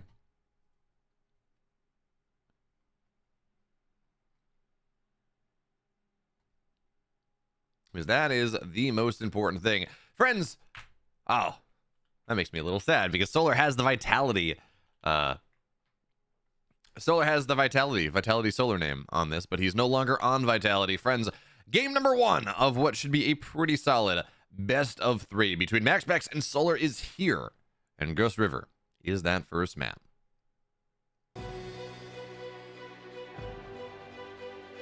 In the upper right, in the blue, he's representing Psystorm. He has for the longest of times and continues to make them proud. In the blue, it's MaxPax. And his opponent in the upper left, in the red, the teamless Zerg, it's Solar. And thank you so much for the follow there, Sun. Why does your name ring a bell? Sunset Starcraft. Is it because I know there's a Blizzard employee, Sun something SC2 on Twitter. That's not like a producer. She wrote the blog post for announcing that StarCraft 2 is going to be on Xbox Game Pass coming in November. Is that why I'm thinking your name rings a bell, or is there some other reason I would? Anyway, for now though, we got some StarCraft. We got MaxPax and Solar. MaxPax did go, and we saw this Solar versus Classic. Solar didn't go block the natural, and I think in part because he wanted that natural to be there a couple times. There were things that he was trying to abuse, with that natural being kind of the important position. We saw that with the double Tempest play, because attacking the third base Yeah, there we go. Attacking the third base with double Tempest. You can sit to the high ground here, but it's not quite as easy. It's much nicer to go and kind of attack the natural. And in game number 1, again, I think there were some similar ideas. So that makes sense, but MaxPax, he's going to play this a lot more standard. We have a pretty good idea what it is that MaxPax wants to do in this series. He's going to go and he's going to get some oracles. He's going to put some pressure on the map. And then he's going to get stalkers. He's going to play the hero style, and he's just going to look to not do anything weird. He's just going to look to execute. He's just going to look to go and play as fast as as fast as any Protoss player that we have in the game right now, and nickel and dime and whittle away at his opponent to the point where Solar can no longer fight back. And that is how MaxPax plays this. Actually, that's how MaxPax plays a lot of matchups, to be totally fair. But just really relying on that speed is I don't know if he's the fastest Protoss player that we have, but he is one of the fastest. That is for daggone sure. So for now, Stargate's just about done. Adept's going to show up into the main base, and it's actually going to complete the shade, taking advantage of that Geralt position up on the high ground, poking away at some of the drones, but it's only a single Adept, right? So it's going to be annoying, but it's not really going to... Oh, yep, there we go. Pair of the natural. Lings have been forced into the main... Well, okay, well... Solar's on top of things. MaxPax, he is very good at doing the bait double bait. He's doing the bait double bait thing in this case, where you shade in and you kind of do something else. But for now, that's two Adepts getting 3 drones, losing one of them, but the second one will get out for now. Is pretty solid. Terminator Stark saying actually maybe the hatchery on the third is a bit better for defending Oracle specifically, because they arrive a little bit later. I think on this map it's probably 6 one way, half dozen the other. But any better defense, Terminator Stark, in terms of, well, okay, yeah, my third base is a little bit further away from the Stargate than the natural is. Any value you find there is offset by having to rally from your main to your third, and that money, that monetary, it's like maybe 150 minerals or so over the course of the game. I don't know. Someone could do the math, but you do lose out on a decent amount of lost mining time by having to rally from your main base onto your third. So it's like, yeah, the mineral line is a little bit less exposed, so oracles can't dive in as easily. It's a little bit further away, maybe by a tiny bit. And I'm not 100% confident on that, but the lost mining time I don't think makes up for it. The slightly slower natural, or having to go pull a drone earlier to go and get that base down. Both of those things, again, that hinders your economy just a tiny bit. And even still, then you have to... It's also a lot harder to defend the Adepts between the main base and the third before the natural is done and the creep is connected. So all these things together do mean that even as you say, maybe it's a little easier to defend oracles at the third, I think in the balance of things, it's still better to take the natural at the natural. Is the way I see things. But for now, oracles dive in, and 3 more workers are going to go down. There's only there's no spore in the main base. Yep, that's the weak point. 7 drones hit the deck, and this oracle will not go down. Meanwhile, Adepts, oracle, thinking about diving into the third base, but there are Lings here, so that's probably not going to get a lot done. I'm surprised. Actually, oracle doesn't have energy, so it's a little bit awkward. Adepts, one of them is going to shade in, but with the queens here, it's going to get a drone for his troubles, but 1 drone for four Adepts, not really worthwhile. But 11 drones overall, and 12 Lings, yeah. This is still a pretty reasonable start for MaxPax. Not what he did to Rex. Certainly not what he did to Rex in that previous series, because that was abysmal. That was such a painful game for Rex. Again, it's what we expect, right? Rex, he's a good player in the global population sense, but he is not MaxPax. He's not Solar. He's not herO.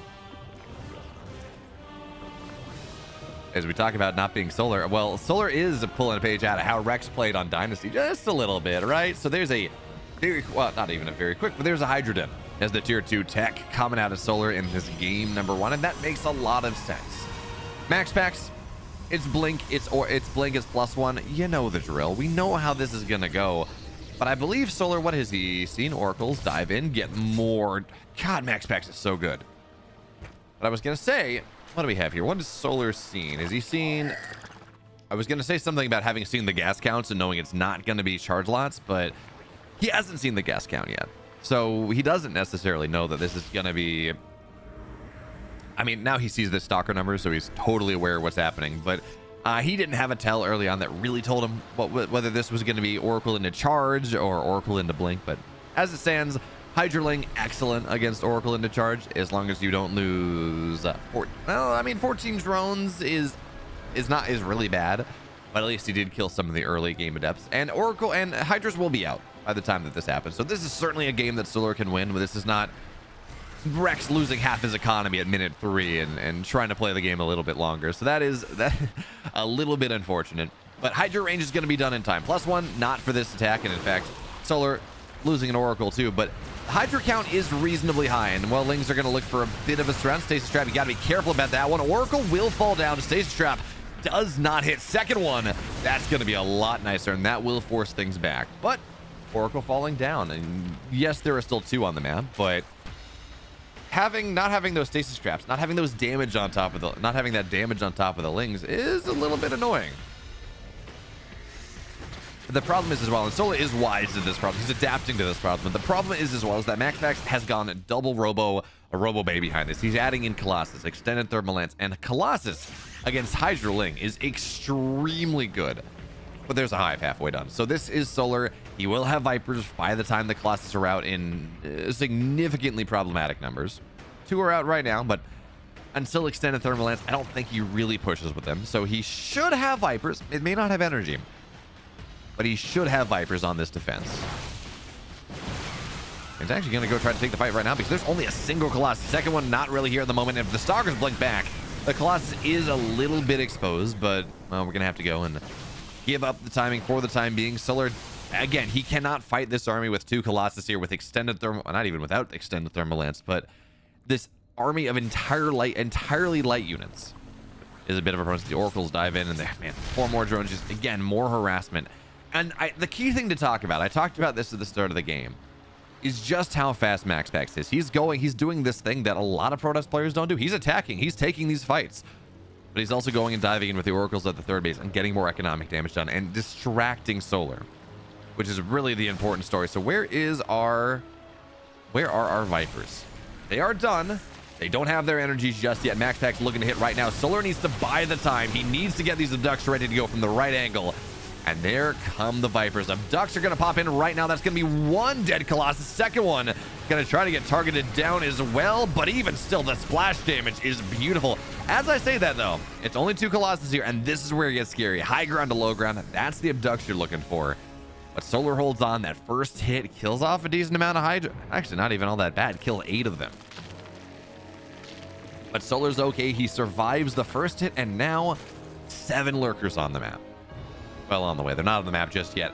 Extended range, lurker range on the map as well, or on the way as well. So this timing with MaxPax on 4 bases with 4 Colossus was kind of supposed to end the game, or at least get damage done enough to make that happen. But Solar holds on. Yeah, he's lost, what was that, 18 drones over the course of this game, but 2 Colossus, that's a problem. And this next attack out of MaxPax, I don't think this next attack out of MaxPax gets anything done. Seismic spines are, of course, complete. You know, we're going to have Lurker Burrow eventually.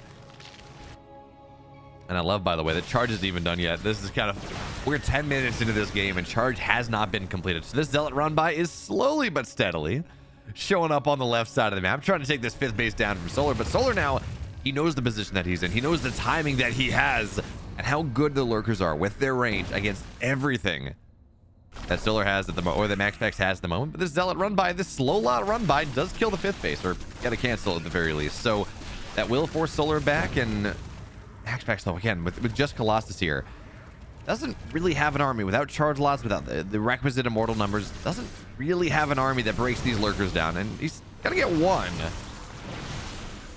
But I'm not sure how I feel about him. He's gonna get a second one. Very nice. I'm not sure how I feel about how I feel about him attacking into this.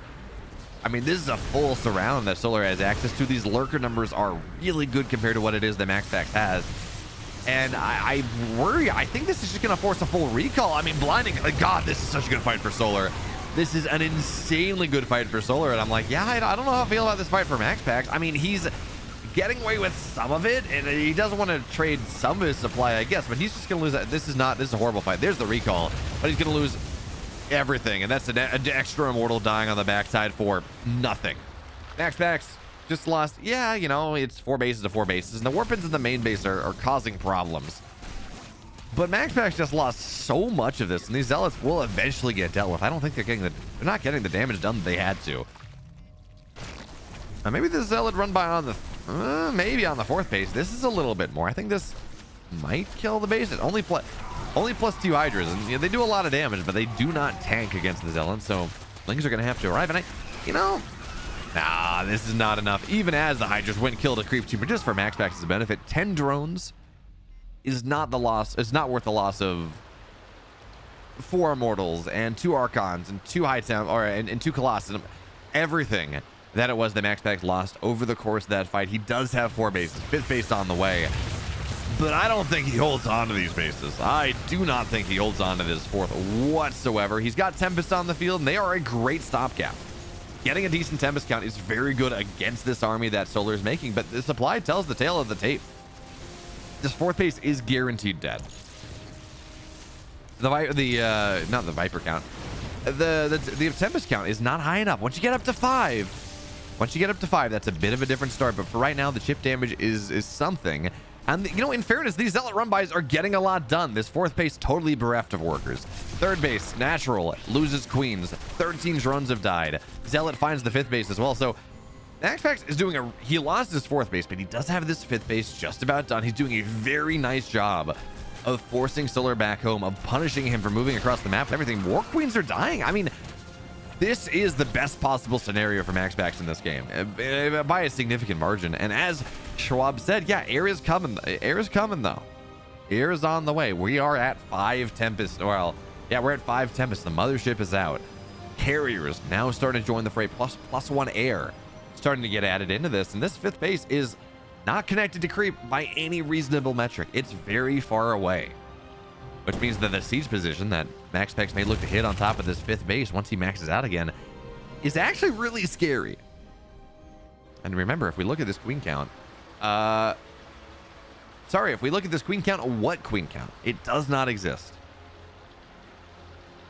whatsoever. So there's no way to connect this creep. I mean, there are some active tumors, I think. Yeah, there's a couple active tumors, but really not a whole hell of a lot. So plus 1 air is done, plus 2 on the way. Tempest, that's the count that Solar's pretty happy with. He's adding in carriers as well. He's got 5 high templars, so again, a reasonable that's a lot of storms. A lot of storms in this game.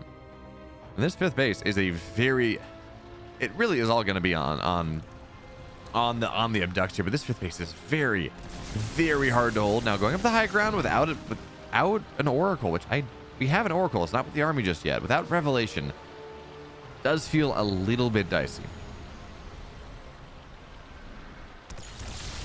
But for now, Solar looking for that angle, looking to take that fight. Storm's first storm isn't great, but it does, you know, we do have a couple corruptors fall down. Meanwhile, of course, these plus 1 adrenaline, so effectively like plus 3, are going to get on top of a lot of stuff here on this 4th base. And MaxPax actually going to have to rotate back home, but he doesn't have the supply to really warp in defensively, so he's going to have to deal with this.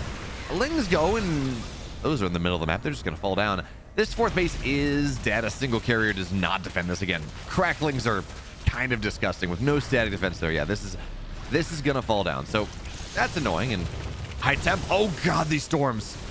Oh, my. That's a lot of damage. High Templars will fall. They turned into an Orcon, so I think 2 High Templars died. But again, those are massive storms, and Zealot Run-By is on the other side, getting a lot of damage done. So MaxPax loses his 4th, doesn't quite get commensurate damage, but oh God, no, running up the ramp, don't do that, Solar. It hurts. Now, he's gonna get a lot of stuff on the backside, maybe. A lot of these High Templar, the mothership will fall, but this Sky Toss army is still here, and another storm wipes out the good majority of a lot of these lurkers. So the attack goes in, no stack defense here for the moment. Lurkers getting the damage they need to get done. Corruptors in the sky are actually getting a lot done. So maybe I think I did actually misspeak. I really thought that was going to go bad for Solar, but instead he jumps on top of MaxPax's army, takes everything down, and that is the whole bulk of MaxPax's army. The supplies tell one story. They say, look, they're pretty equivalent. the actual setup of this game tells a very different story. The air is all gone. The tech, for the most part, is all gone. This base is getting broken. And a lot of the supply that Solar is losing is in workers. He's only on 39. He doesn't have a lot of money. Maybe that is going to be a saving grace because 3 Tempests are being made at a time. Where's our Corruptors? Are they all dead? Did every single Corruptor... No, there are 7 on the map. Okay, they're right back home because they know Stalker Warpins can potentially kill them. So MaxPax is on he's technically a 3-base Protoss. Main base is mined out. Natural is pretty close. But he's going to be able to reestablish that 4th base now. He didn't lose the Immortals, in fairness to him, and he has annihilated the economy. Solar is mining 300 resources a minute, or 300 minerals a minute. He's not mining a lot. And I thought this was going to be, I mean, I love this game because it's really hard to figure out what's going to happen. You're like, okay, Solar runs up this ramp, totally clumped, eats like 5 storms. And like, oh God, that's so bad. Army is on top of it as well. Slow Zone on top of it. But there was just enough damage and MaxPax was just enough in range that the Lurkers killed off a lot. It's like, okay, fine. Breaks the 3rd base down. But the Immortals stand strong. Enough damage happens. And in the meantime, MaxPax has this massive run by. Doesn't kill any hatcheries, I don't think, but he kills 30 workers. He cuts the economy of Solar in half. Solar really doesn't have any money. So the game goes on, and we're now back at that 5-6 Tempest count. Another Nexus being built up once again. And I think at this point, we can say the MaxPax has a pretty reasonable lead in this game. Solar, now he's mining minerals once again. He's mining 2,000 minerals on just about 40 drones, which is not bad. But he's not mining any gas whatsoever. So building these tech units is difficult. And Solar eating those storms sees what MaxPax has and has to tap out. Man, what a game number 1. Very, very back and forth. A very cool game number 1. And Schwab had it. The air is coming soon. Is coming through soon. And that worked out very, very well. But man, that game was not easy for either player. Solar had opportunities and MaxPax had opportunities, and all together, MaxPax made the comeback, but it was not easy. By the way, ByuN Su game 3. So I guess Su didn't win that late game. Never seen Nightmare play POV, but holy crap, he's a wizard with the Templar. He was working the fuck out of that Terran. Yeah, Nightmare is extremely good in that matchup. He's very good at landing those storms. I will be right back, but we're gonna get into game. I'm just gonna do this right now. It's trash this morning. I gotta go remove a trash bag. I will be right back as the game loads in. Well, yeah, be right back.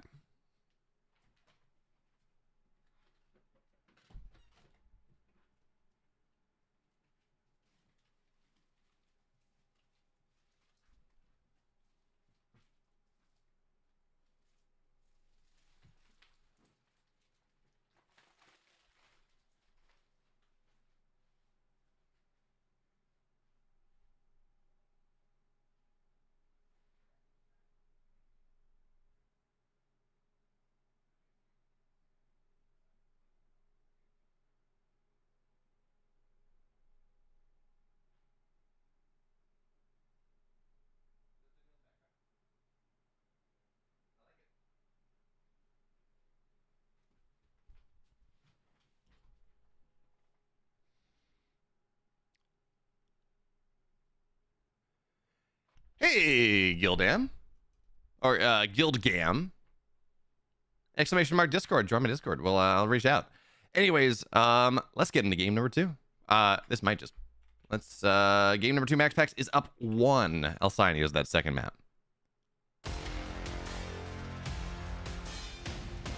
In the bottom left here, in the blue, up a game in this series, playing a really excellent late game. It's MaxPax. And in the upper right, in the red, down a map, it's Solar.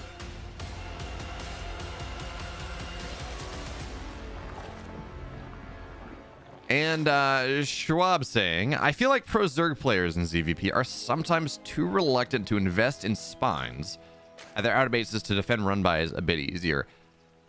Yes, but I think we see a lot of pro Zerg players, unless you're Rogue or herO. And again, Rogue is back. I know he played I haven't seen it yet, but I know he played a very cool series against Clem where he built like 30 overseers to beat Clem's late game. But anyway, really what I think it is a lot of pro Zergs just do not want to play into the late game. They feel like late game ZVP is very hard. They feel like beating the late game Protoss player once they have the Tempest out and then the Sky Toss and the Storm and everything else is very, very hard to deal with. So they're going to cut every single corner to try to, even if they get to late game, first and then break the Protoss player before they get to that, you know, +2 air, +3 air, full complement of upgrades, that maxed out army. And getting a lot of storms, or not a lot of storms, excuse me, a lot of spines means that it is very hard to accomplish that. It means that if you go get a lot of spines, that is spine is 100 minerals. It really is more than 100 minerals because you have to spend the money on replacing the drone as well, so it's closer to like 150. Regardless, spines are very expensive. Not as bad in the late game because you have a lot more money, but if you get like 10 spines, that's 20 lings, right? That is no, that's 40 lings, excuse me. That's 40 zerglings that could be a run by. That's a lot of stuff. And I think the theory is, again, is like I would rather try to go kill the Protoss player. And again, I'm not saying this is correct.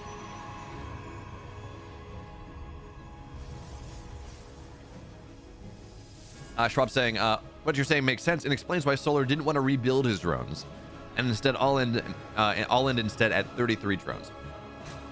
That was more the perspective that he was, if he spent the time. So if you have to build 30 drones, right? That's 1,500 minerals. That's a lot of money. That is literally a minute of mining that he had at the economy that he had right now, and he didn't have much of a bank. So do you want to give Max Packs? Well, you're rebuilding.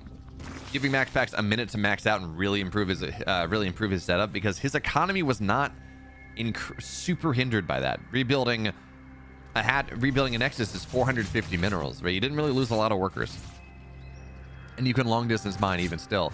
So from that perspective, it's like you want to give Max Packs a minute to just do whatever he wants while you try to and lean into you and try to get more damage while you try to rebuild 1,500 minerals worth of drones? Or do you want to say, I'm just gonna spend this money and I gotta go kill him right now, or he's gonna way outgrow me? And Solar's decision was like, yeah, he's gonna outgrow me in the extreme. I don't really have much of a choice here. I really don't have much of a choice in trying to come back into this game unless if I don't end the game right now. So that's the logic right there. As much as anything else. Also, yeah, you know, super late game's hard, but this was more of a position of I have taken too much damage to come back in a macro game. So for now, though, we're seeing Max Packs go Starglaves in this game number 2. And this one, okay, so it's double Oracle. He's not going to have a third one. And the big question is whether Solar ID realizes what's happening. And unfortunately, I don't, well, you got a Roachborn on the way. I was going to say, I don't know that he does. I think he thinks this is the Stalker setup, right? This is going to be Speedling +1 melee, which is good against Blink Stalkers, certainly. Not quite as good against a bunch of Adepts.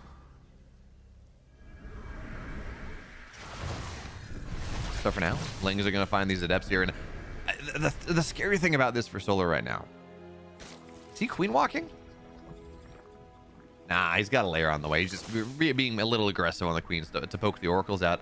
But the scary thing about this is that the number of Adepts that Max Packs has shown up until this point isn't really a tell for anything. Now it is. Now the Adepts are going to arrive. But for the longest time, it's like, yeah, this is 3 Adepts. That's not really that much of anything. So now he's going to shade into the mineral line. How many Lings do we have? 20, just about 25. We had about 30 when that happened. And that probably is enough to defend this. Not a lot of drones are going down, actually. But now this is where life gets scary because into the main base and the third at the same time, there are Adepts everywhere. They're starting to go and swarm around quite a bit, but it's only 4 workers going down for the time being. This is not the 30 workers that Max Packs would like to find. And again, he's on 3 bases. He is probing up. This is not all in, but this is a lot of Adepts to commit to. Really not. Now he's getting a little bit more. 10 workers fall, maybe.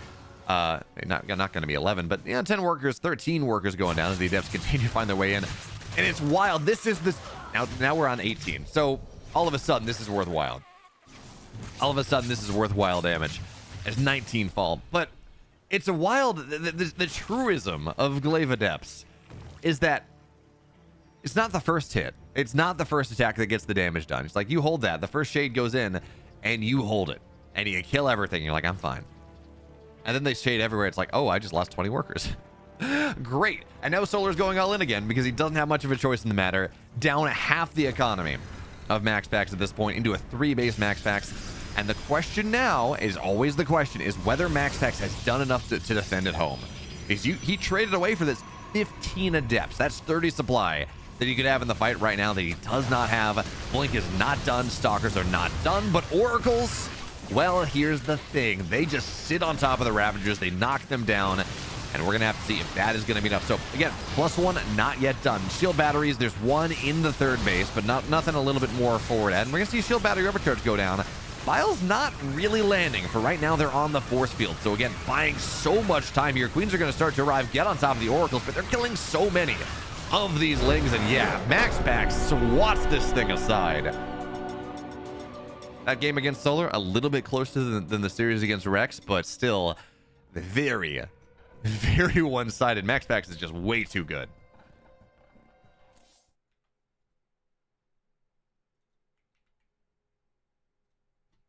Way too good.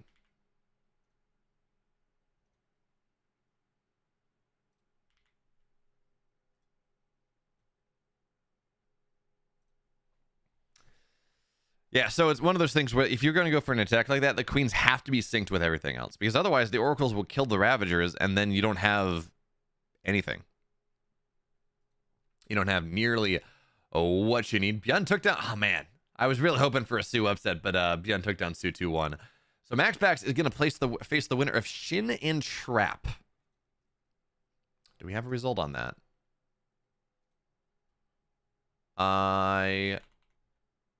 Clem is playing Nightmare. Let's go on to Korea and see what's happening with Shin and Trap. Because I believe they are playing at the moment. Whenever this of course, plays Max Pax in top 4.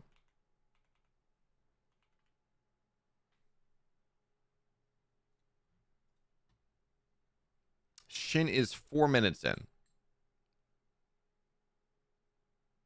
Shin versus Trap is 4 minutes into this game. Actually, I think what we're going to do, we're going to go back to Americas. We're going to go for a bit of an ad break at the moment to make sure that we don't run any of these in the middle of games. The middle of the game. And we are going to go and see how long. They've been, Clem and Nightmare are 4 minutes into their game. What is happening on the French stream? Is Clem up 1? Actually, I can go check Liquipedia, hopefully. This might be game number 1. Sven Honey, no Stormgate today. No. This is Monday is Starcraft. Monday is no EPT Cups at the moment, but Monday is Starcraft. I might try to go and cast the tank stuff tomorrow. Some of the good tank Alpha Navigator Cup replays.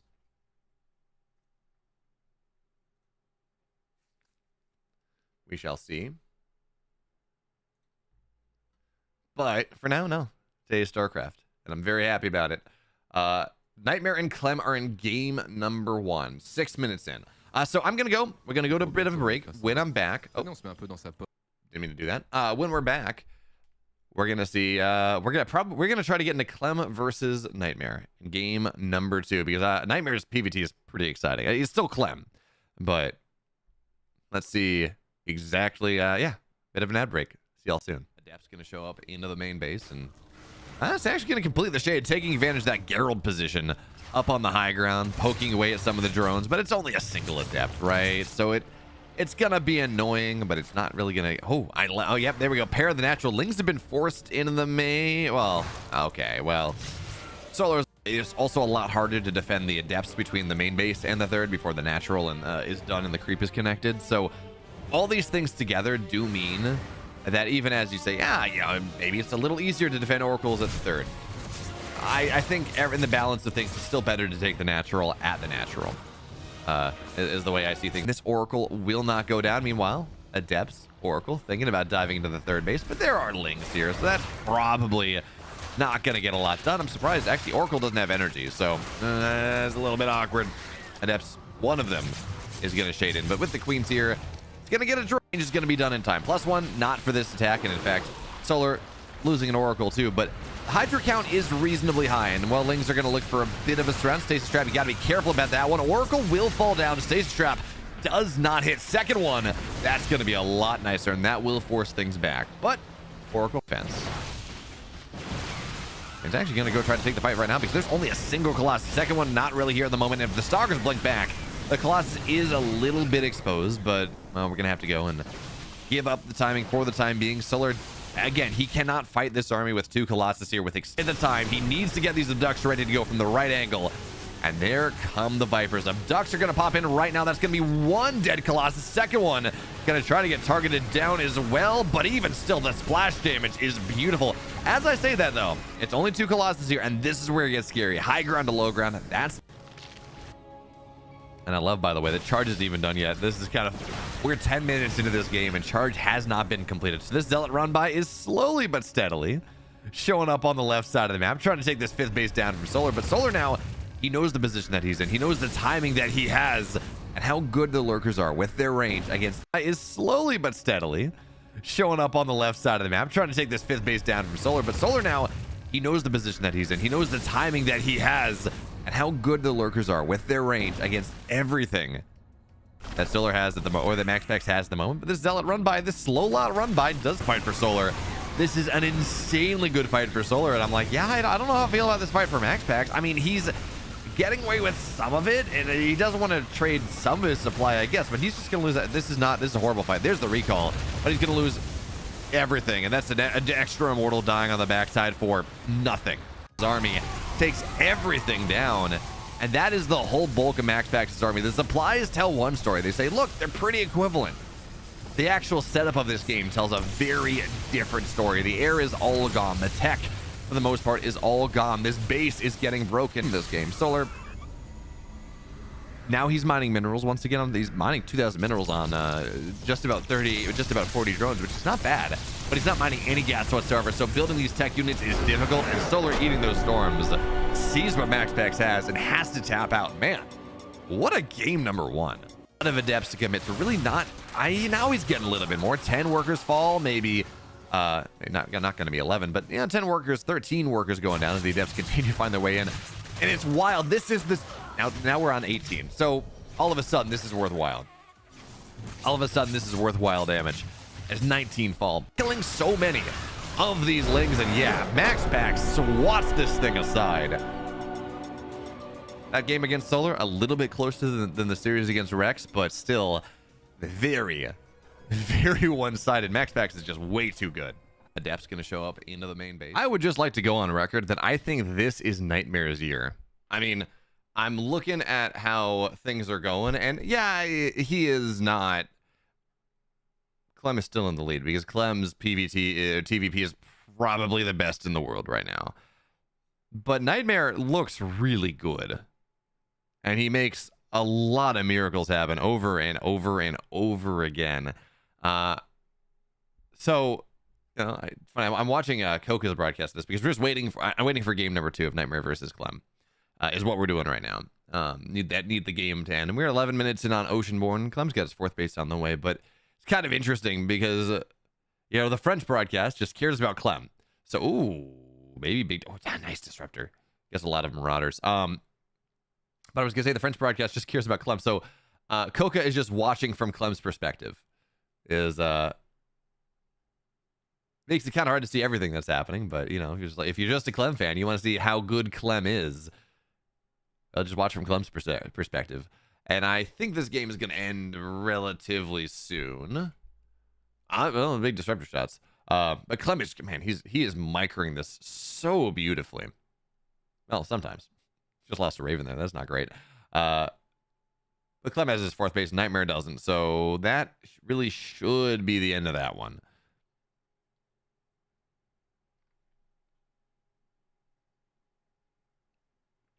We're going to get into game number 2, and that sounds like a lot of fun. But again, I'm going to go on record here. I think this is the year that Nightmare breaks through, maybe hits top 8 in tournament. Top 8, if we have to. Again, it's a big if. Because we don't know what's going to happen. I think there's going to be something. I would be very surprised if there is nothing. But it does feel kind of bad that we are 2 months out of EWC, and there's been nothing really coming from ESL in any way outside of, hey, so we got something, you know, it's the off season. Hey guys, here's a highlight video from EWC, but like nothing concrete. So yeah, it makes me a little sad. It makes it a little espresso depresso, but you know, I think we are going to get something. It is just very much a question of what is that thing gonna be? All right, what is that thing going to be? But for now, Clem versus Nightmare.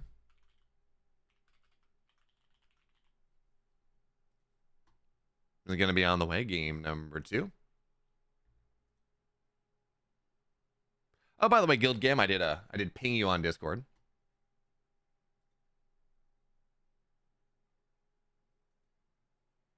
So let me know what you wanted to talk about.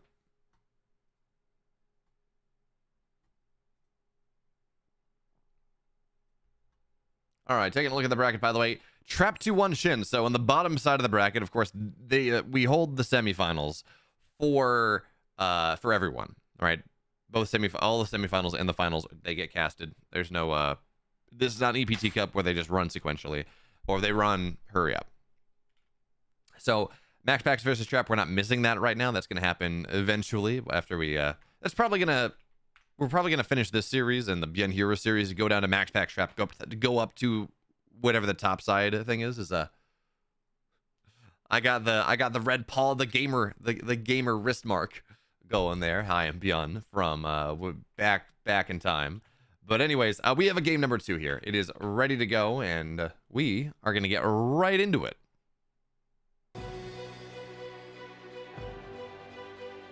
In the upper left, in the red, up a game in this series. I just looked kind of dominant in the first game from what I saw. It's Clem. And his opponent in the bottom left, again, I think this is his year. From Streamer Zone, it's Nightmare.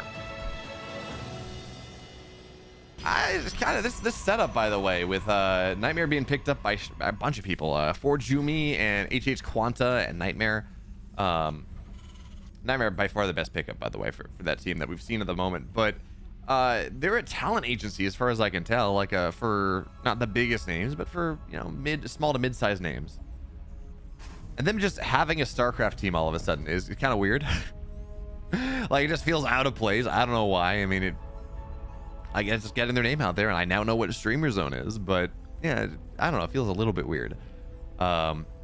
So it goes for now, though. Clem Proxy Reaper on the way, just again taking advantage of Alcyone and how quick you can, although not even really taking advantage of Alcyone here, because he doesn't really not really using the Reaper Cliff, but just Alcyone is a very short map, so you can send the STV across the map and get your proxy just a little bit closer, just a little bit faster, and maybe that's going to be the difference for Clem to take down Nightmare. This is game number 2. For now, though, a bunker's going to drop, and bunker, of course, on the way. Whereas the Reaper is like 80% done, 75% done, so probes can get pulled to try to prevent this as much as they want, but the Reaper's going to arrive, and once the Reaper's here, this bunker should get up. Now, there's a Zealot that's going to arrive, and that's something, but Reaper says, you know what, look, okay, so you Zealot, you're going to go, and you have to go deal with my bunker. That's fine. You're not going to chase my Reaper anyways. You're not going to catch my Reaper anyways. So I'm gonna kill probes. I've killed 2 probes already. Yeah, the bunker will get canceled because the Zealot has taken, or just forced the STV back home. Didn't even kill the STV. Man, Clem, the efficiency here is really nice. Now, you know, Reaper and Zealot, or a Stalker Zealot versus double Reaper is not going to kill this Stalker. So Clem is going to have to content himself with 2 probes and maybe some mining time lost a little bit. That's, you know, the balance of things. Obviously, Nightmare would have preferred to lose nothing, but that's not too bad. Certainly now, again, as well, because Clem has to go build his command center on the high ground. It is relatively delayed. You know, all these things do mean that Clem, for the moment, oh, he's going to get a 3rd probe, so maybe not.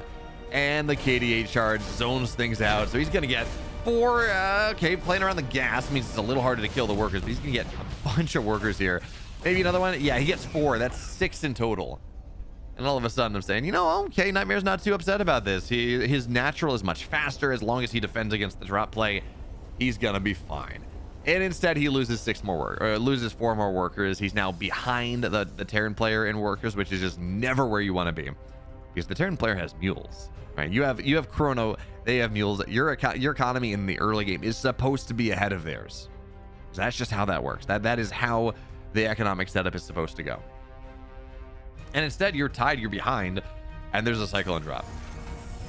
The most Clem thing possible going on to the other side of the map.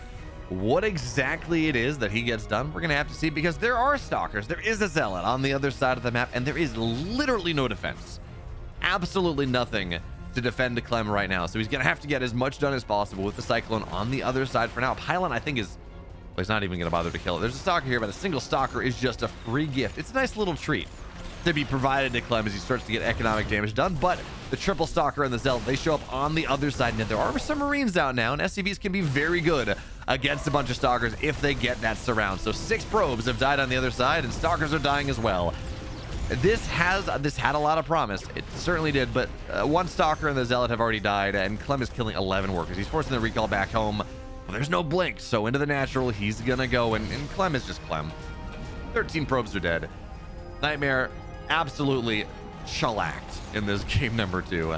This is I liked the idea to run across, because you knew that Clem was going to probably be playing a little bit greedy, but this double cyclone has just done so much.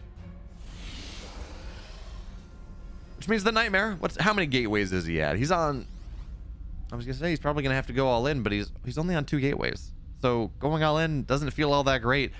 Attacking into this natural, this is not a great base, not a great map to go blink all in on, because the natural is so big, but the blink area is so small that, like, there's no way to play around. There's only really, I guess technically 2, but really only 1 access point to try to blink in. You can't play around with the main and the natural. There's only 1 position that you can go into. So that just means that, well, Nightmare is in a rough spot. This blink timing shouldn't get a lot done. There are already 2 tanks in the natural. Clem can, when I'm talking about, okay, there's really only 1 attack point. What that also means is that Clem, unlike having to go and, put 1 tank in the main base, 1 in the natural, sure, fine. He can put 2 tanks in the main, or 2 tanks in the natural, 3 tanks in the natural, and just make sure he's effectively one-shotting things. Make sure, where is this? Could have sworn I saw a red dot down there, but make sure he's just one-shotting these stalkers, and there we go. So the stalkers can't get what they want to get done. Clem's got this drop of cyclones onto the, he brought it home, didn't repair the cyclones, and is now sending them back out again. Okay, Clem. Feels like that would have been something that's worth doing, but anyways, he's down on workers again, but that's how Chrono works. He's gonna have this stim combat shield timing in just a little bit. He's up like quadruple the army supply, and he's denying the 3rd base. So yeah, Clem has won this game. That's the long and short of it. Now, Nightmare's not out of this game just yet, but again, this is going to be a very difficult thing for Nightmare to do. He's going to have to rely on some really good charge flanks, maybe some insanely good Colossus shots, and that just feels really hard to do when, like, Disruptors are a comeback army, Storms are a comeback army, Dark Templar are a comeback army. Blink Stalker Colossus is meant to make it so you don't take the damage in the first place. So you're supposed to just kind of stay defensive and be okay with that. But that is not what's happening here. So Clem is up 20 army supply. His army is better. Doesn't have +1, sure, fine, but he has everything now. Cyclones are gonna go get some stalker. I didn't even see that coming. Are gonna go get some stalkers on the backside as well. This one Viking will fall, but the rest of the army before the Colossus even arrives is under heavy duress. Now there's only 2 tanks, so this does not one-shot the Colossus, but it doesn't matter because Clem snaps it dead anyways. We'll gladly trade a tank for a Colossus at this point in the game. Overcharge is dead as well. Zealots run in, and Clem doesn't have any reinforcements rallying across, so this probably again doesn't end the game, but I think it effectively does. At this point, the tank is still in touch. Clem microing away with these 3 marauders with their concussive shells. More stalkers die, and this tank it only has 3 kills, but it has so many assists. And now here comes the rest of the army. More Widow Mines are going to arrive, which means bye-bye Zealots. Tank will fall finally. But Clem, game 1, Nightmare looks pretty good. Game 2, not even close. Clem has led this thing from like minute 3 onwards. And there's not a whole lot the Nightmare is really supposed to be able to do about it. Widow Mines are going to burr up once again. It doesn't matter that it's only a single... It doesn't matter that it's only a single Widow Mine per unit because there were only 3 units on Nightmare's side of the map. And Clem takes the 2-0.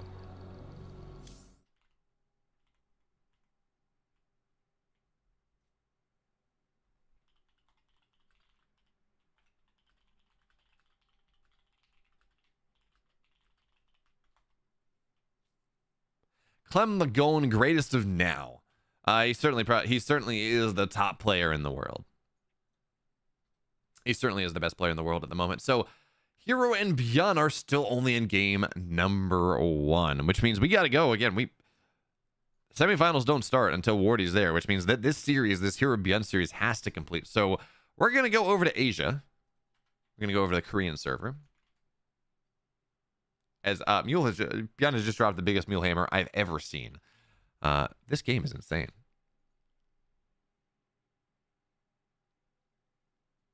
I'm sad I wasn't in this game, but you know, it's fine. So ByuN herO still in that game. We're gonna go to a bit of a break, a brief break, and when I'm back, game 2 of herO ByuN, then the semifinals, then the finals. Y'all know the story. It's gonna be good, whatever happens. For now, though, we just gotta see what's gonna happen. Brief break, and then ByuN herO game number 2. Adept's gonna show up into the main base, and it's actually gonna complete the shade, taking advantage of that Geralt position up on the high ground, poking away at some of the drones, but it's only a single Adept, right? So it's gonna be annoying, but it's not really gonna... Oh, yep, there we go. Pair of the natural. Lings have been forced into the main... Well, okay, well... Solar is also a lot harder to defend the Adepts between the main base and the third before the natural and is done and the creep is connected. So all these things together do mean that even as you say, yeah, maybe it's a little easier to defend oracles at the third. I think in the balance of things, it's still better to take the natural at the natural. Is the way I see things. This oracle will not go down. Meanwhile, Adepts, oracle, thinking about diving into the third base, but there are Lings here, so that's probably not going to get a lot done. I'm surprised. Actually, oracle doesn't have energy, so it's a little bit awkward. Adepts, one of them is going to shade in, but with the queens here, it's going to get a draw. Is going to be done in time. +1, not for this attack, and in fact, Solar losing an oracle too, but Hydra count is reasonably high, and while Lings are going to look for a bit of a surround, Stasis Trap, you got to be careful about that one. Oracle will fall down. Stasis Trap does not hit. Second one, that's going to be a lot nicer, and that will force things back, but oracle fence. It's actually going to go try to take the fight right now because there's only a single Colossus. Second one not really here at the moment. If the Stalkers blink back, the Colossus is a little bit exposed, but well, we're going to have to go and give up the timing for the time being. Solar, again, he cannot fight this army with 2 Colossus here with extended time. He needs to get these Abducts ready to go from the right angle. And there come the Vipers. Abducts are going to pop in right now. That's going to be 1 dead Colossus. Second one going to try to get targeted down as well, but even still, the splash damage is beautiful. As I say that, though, it's only 2 Colossus here, and this is where it gets scary. High ground to low ground. And I love, by the way, the charge isn't even done yet. This is kind of... We're 10 minutes into this game, and charge has not been completed. So this Zealot run by is slowly but steadily showing up on the left side of the map, trying to take this 5th base down from Solar. But Solar now, he knows the position that he's in. He knows the timing that he has and how good the Lurkers are with their range against... Is slowly but steadily showing up on the left side of the map, trying to take this 5th base down from Solar. But Solar now, he knows the position that he's in. He knows the timing that he has and how good the Lurkers are with their range against everything that Solar has at the moment, or that MaxPax has at the moment. But this Zealot run by, this slow lot run by does fight for Solar. This is an insanely good fight for Solar, and I'm like, yeah, I don't know how I feel about this fight for MaxPax. I mean, he's getting away with some of it, and he doesn't want to trade some of his supply, I guess, but he's just gonna lose that. This is a horrible fight. There's the recall, but he's gonna lose everything, and that's an extra immortal dying on the backside for nothing. His army takes everything down, and that is the whole bulk of MaxPax's army. The supplies tell one story. They say, look, they're pretty equivalent. The actual setup of this game tells a very different story. The air is all gone. The tech, for the most part, is all gone. This base is getting broken in this game. Solar, now he's mining minerals once again. He's mining 2,000 minerals on just about 40 drones, which is not bad, but he's not mining any gas whatsoever. So building these tech units is difficult, and Solar eating those storms sees what MaxPax has and has to tap out. Man, What a game number one. A lot of adepts to commit to really not. Now he's getting a little bit more. 10 workers fall, maybe. Not going to be 11, but 10 workers, 13 workers going down as the adepts continue to find their way in. And it's wild. This is this. Now we're on 18. So all of a sudden, this is worthwhile. All of a sudden, this is worthwhile damage as 19 fall, killing so many of these lings. And yeah, MaxPax swats this thing aside. That game against Solar, a little bit closer than the series against Rex, but still very, very one-sided. MaxPax is just way too good. Now there's a Zell that's going to arrive, and that's something. But Reaper says, you know what, look, okay, so welcome back, everyone. We don't have a lobby just yet, but ByuN and herO game 1 just ended, which means that we get into game number. And game 1 was sick. It was like 25 minutes. Just insane stuff. I was watching it on Wardy's channel, and I very much enjoyed watching everyone balance wine as much as they did. That was very funny. Yeah, it's funny. Like in any RTS game, doesn't matter what it is. If it's Starcraft, if it's Stormgate, if there is a critical mass of people watching the game. If there's a critical mass of people watching the video game, whatever it is, you will get a lot of people convinced that whoever won because the game is just way imba in their favor, and a bunch of other people convinced that they won despite the game being way imba in the other player's favor. And it's like, it couldn't be that the players are good. That is not possible.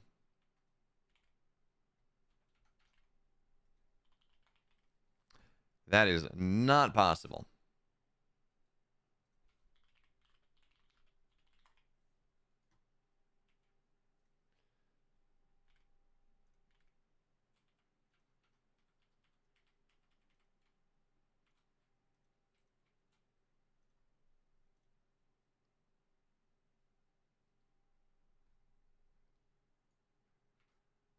All right, so we have a second game in this series. It's going to be Alcyone, map number 2. So another great big game, another great big macro game.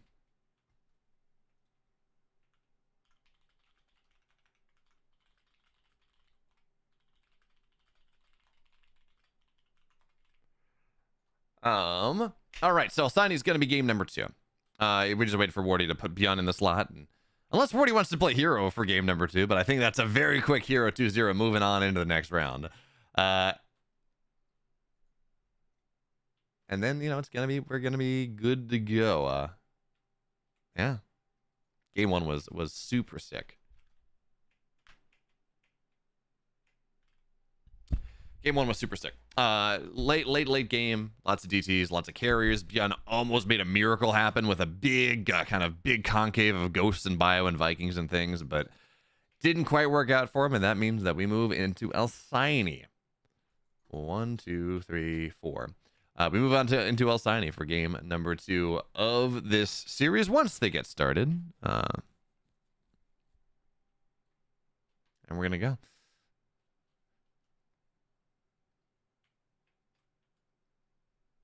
I love that herO's Battle.net account is D&D NPR, D&D NPR. So he's a fan of all the things I love. Does NPR have a D&D podcast?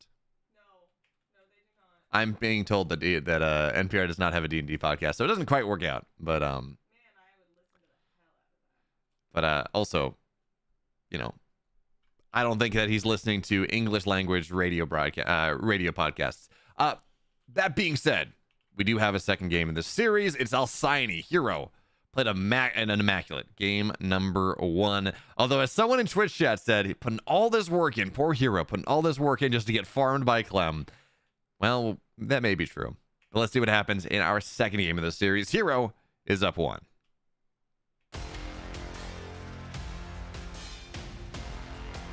In the bottom left, on Alcyone in the blue for Weibo Gaming, WBG. It's herO.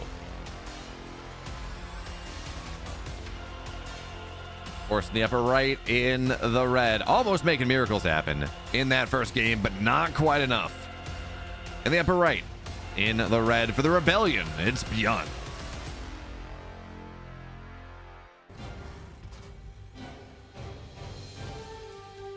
So that late game was super sick. Right? Mass carrier army that didn't quite get what it needed.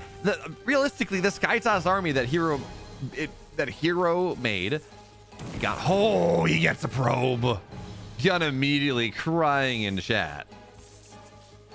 He's like, I doesn't feel very good. But he will lose that SDV very early on. That shouldn't be what it is. Like, that shouldn't happen.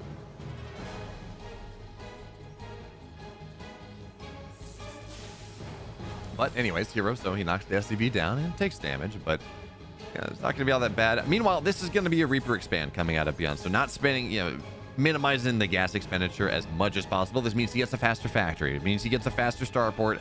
But because this probe is being so annoying, he's going to look and expand on the high ground. And that does slow him down just a little bit. Meanwhile, herO, for his part, nothing crazy, right? Cybercore, gateway, you know the drill, right? You know exactly what this is supposed to be. And herO, not really a Stargate player for the most part. Yes, he did play late game Stargate, and he may have opened with an Oracle as well in game one. I'm not sure. But when I think of him, again, I think of Blink Stalkers. I think of gateway units, a lot of gateway units playing on the map, and just, again, leaning into ByuN as much as he can. So ByuN, for his part, barracks, command center, factory on the way, adding in that reactor. Again, just your standard this is marginally greedy Terran opener. This is not ByuN, though, going balls to the wall 3cc super early. He's got a build that I personally really enjoy. Sometimes it works, sometimes it doesn't. Conceptually it's broken, but of course you do have to cut some corners and you do miss out on some things. But he goes 3-rack stim 3cc, and the third command center gets started before the 3-minute mark at like 2:45, and then he runs across the map with a bunch of Marines. And if he doesn't run because his opponent has scouted it out and is going to have defense, well, it's like, well, okay, I'm just going to drop my factory and drop my starport, and I'm still going to have that quick 3cc. And I do have this timing where, like, I don't have as eBay, and I don't have as many Marauders, and that is true, and that is kind of a bit of an issue. But as it stands, not that big of a deal, and we can see it work out quite nicely sometimes. Now, for herO's part, we have a Phoenix on the way. For herO's part, we talked about how I said, like, I don't really think of him as a Stargate player. Well, not only is he opening Stargate, he's opening Phoenix Stargate on El Sini, which, is a map that can be reasonable to go for like Phoenix Colossus type of style, Phoenix Charge Lot. And in fairness, when I say I don't think Stargate, I don't think of Oracles. Phoenix Charge Lot is kind of a herO, does strike me as kind of a herO play sometimes. But on El Sini, with this big open airspace, dead airspace on the right side, the mineral wall right here, that means it's kind of hard to get on top of things. It can make a lot of sense to go for just a couple Phoenix and shut down this first drop. But for now, ByuN, he's going to get scattered out. These 7 Marines, well, the medevac is just going to run right back home. So there's aggression out of ByuN. And it's funny, when you open up Greedy as the Terran player, which is what, ByuN opened Marine Expand. When you open up Greedy, it often makes sense. We're just going to see immediate follow-up. Like, you get aggressive very quickly afterwards. That 15-second speed in terms of your greed, that 15-second bit of efficiency turns into maybe a 10-second, 15-second faster timing, and you can get a lot of damage done. Ken, by the way, asking, did I see Clem abusing his desk after losing to Rogue? No, I heard about that series. I did not. I didn't see that series, unfortunately.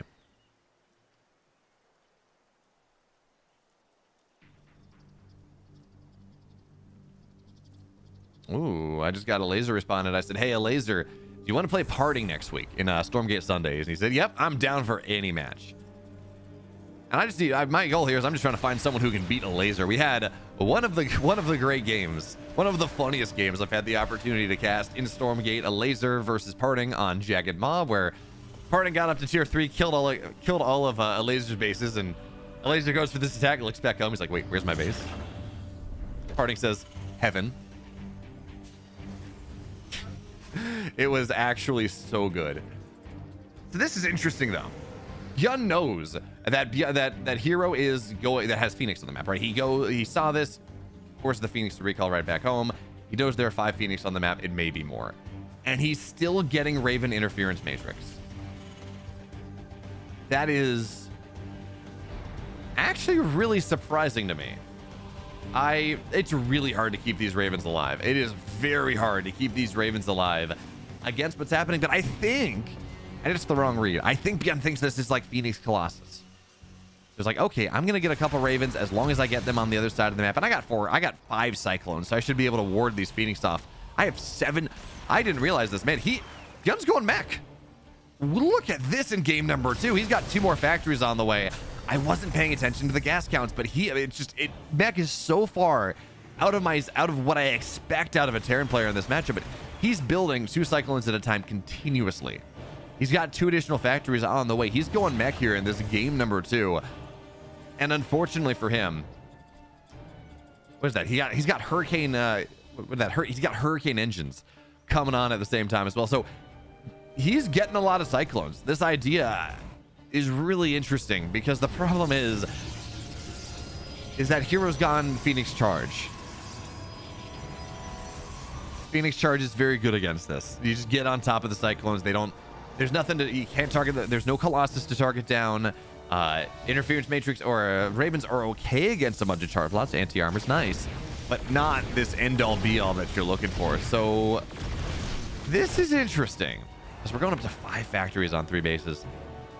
I am so interested to see how this thing is going to turn out because ByuN going mech is not something I ever expected. Now the Cyclone lock-ons they're punishing. They are very, very punishing. But herO is seeing the number of Cyclones. He saw the number of factories as well. He says, hey, I can get a 4th base. I'm going to put some pressure on the map. Sure, fine. But I'm going to get a 4th base. I'm going to play very, very greedy. And I really am curious to see how he decides to counter this. There's a Templar Archives on the way. He knows there's not going to be Ghosts for a little bit. But now Zealots are just going to get on top of this army. And with all the Cyclones in the main base, interference or, auto turrets, they're going to get dropped down. But they're just going to get force fielded away. Who cares? Nothing breaks the force field. And now this 3rd base is going to lose a lot of workers. The Ravens are going to get shut down as well. So that's 1 dead Raven. 2nd one, well, you just run away the Phoenix do from the lock-ons. 12 SCVs dead. Force fields were really nice. And yeah, we don't have Zealots are going to look to engage anyways. Okay, does this really work for ByuN? Cyclones continue to kite away. Tank gets lifted. And, one of the problems is the tanks don't do anything. You can't kill the tanks, but it doesn't matter because Charge Lot Phoenix against this annihilates it. I really do think herO thought, or ByuN thought that this was going to be like Charge Lot Phoenix or a Phoenix Colossus, and I think that build probably works pretty well against Phoenix Colossus. But against Phoenix Charge, there's just nothing to splash down the charge lots, and your mech build does not work. NA we go for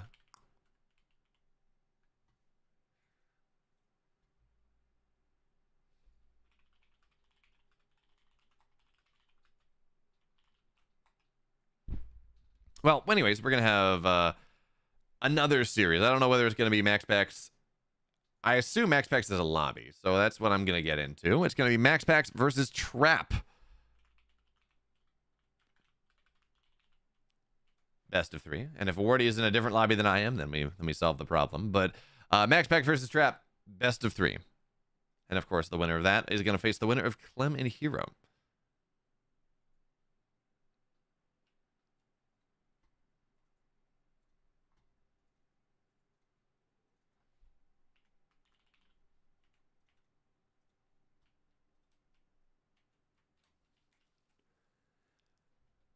So anyways, I'm going to be right. Do I have time to be right back? Do I have time to?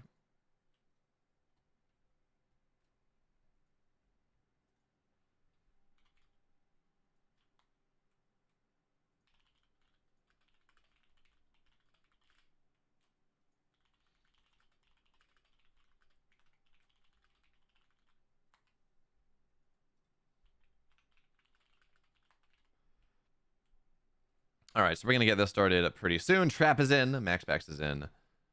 We have the players, so I don't have time to be right back. That's fine. It's going to be a PvP. PvP.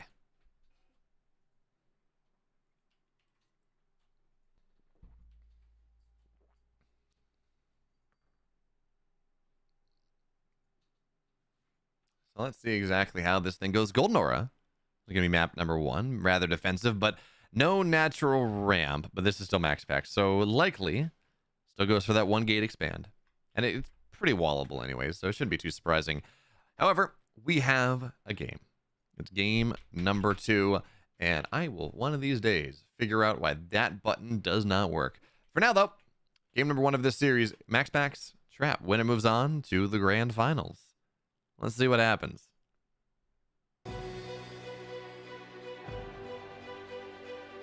In the bottom right, Precise Storm. In the blue, it's MaxPax.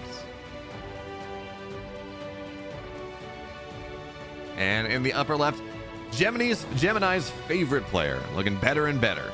Better and better. Recently hitting the finals where he got worked by Clem, but hitting the finals of a tournament, it's Trap.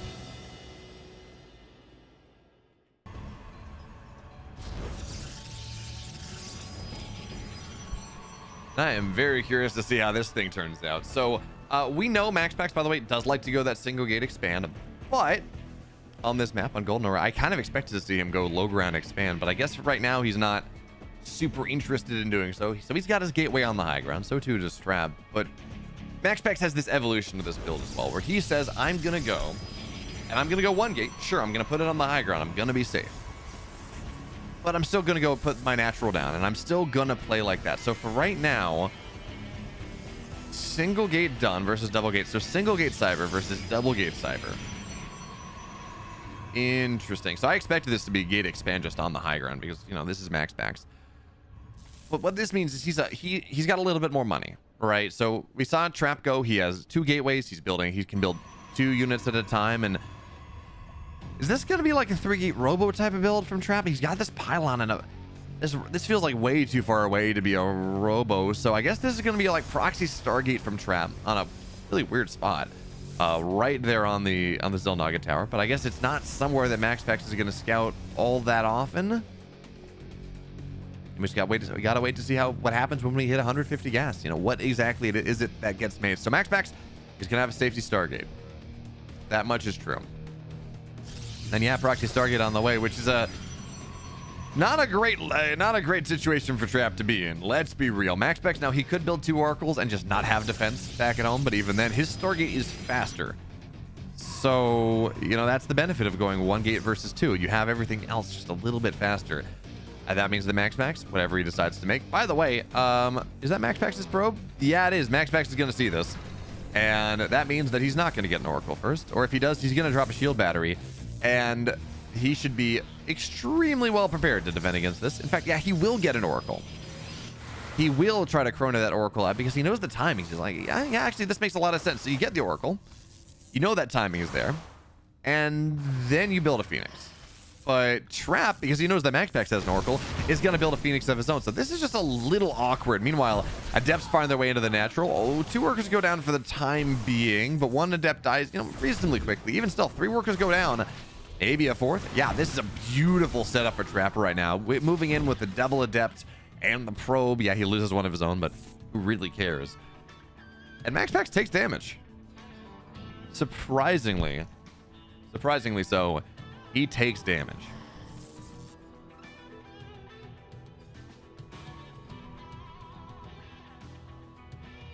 And now there's Oracle. I really shouldn't get anything done on the other side of the map at all.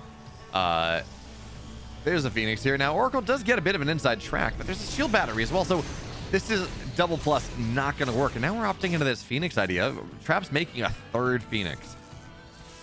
MaxPax, he's in a really rough spot, guys. MaxPax is in a pretty tremendously bad spot because he's making Phoenixes of his own. He's trying to go and opt into this Phoenix war that he's so very good at, but it is 3 Phoenix to 1. This army on the map is going to get chased down. The Adept should, or excuse me, the Zealot should die eventually. This Oracle thinks about diving in, but again, remember, there's a shield battery, so that shouldn't get a lot done. I mean, I think the bottom edge is maybe touchable by the Oracle, but otherwise not really a thing. And these 3 Phoenix, well, they're gonna beat, well, okay, actually, here's the thing. So MaxPax, oh, look at this. This is so smart. He's on ambush. He gets the first shot on the Phoenixes, and he is going to win this Phoenix battle. That is actually, and now he's got a 4th as well. MaxPax does this so well, plays on the patience of his opponent. Trap has no reason to believe that MaxPax would ever be going Phoenix in this game because he has the Phoenix of his own. So he just dives in. He lifts up 1 of the probes. And he says, this is fine. I'm gonna go kill some army. And that stasis trap gets 4 probes, not bad at all. I'm gonna go kill some army, or I'm gonna kill some economy. That's fine. MaxPax keeps his workers off to the side, waits for that first lift, and then dives in, targets down the Phoenix that's lifted. Or that's lifting, I guess. Gets that damage, and even though it is 3 versus 3, he doesn't lose a single Phoenix. Trap loses 1, and now, well, MaxPax is on 5. Trap's on 2. MaxPax has the air lead in a way that is really going to be unquestioned for quite a while in this game. Now, can he get damage done? Different question. Stalkers are on the high ground. There's that shield battery, all those wonderful things, but the blink is miles off. And eventually this ByuN will go down. So Trap has no way to really retake the air lead. He's got 2 Phoenix on the other side, but it's going to kill a probe or 2. Actually, this is getting more damage than MaxPax has.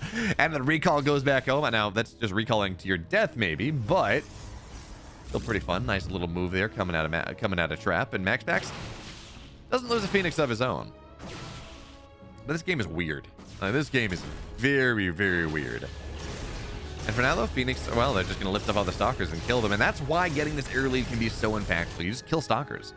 That being said, though, Trap does have... Actually, he doesn't have Blink. Blink is only about halfway done, but he's got like 6 Stalkers on the other side of the map. And this is dicey because MaxPax has literally 1 Stalker on the ground. So he's going to force a recall. The economic damage that Trap is looking for is not really going to show up.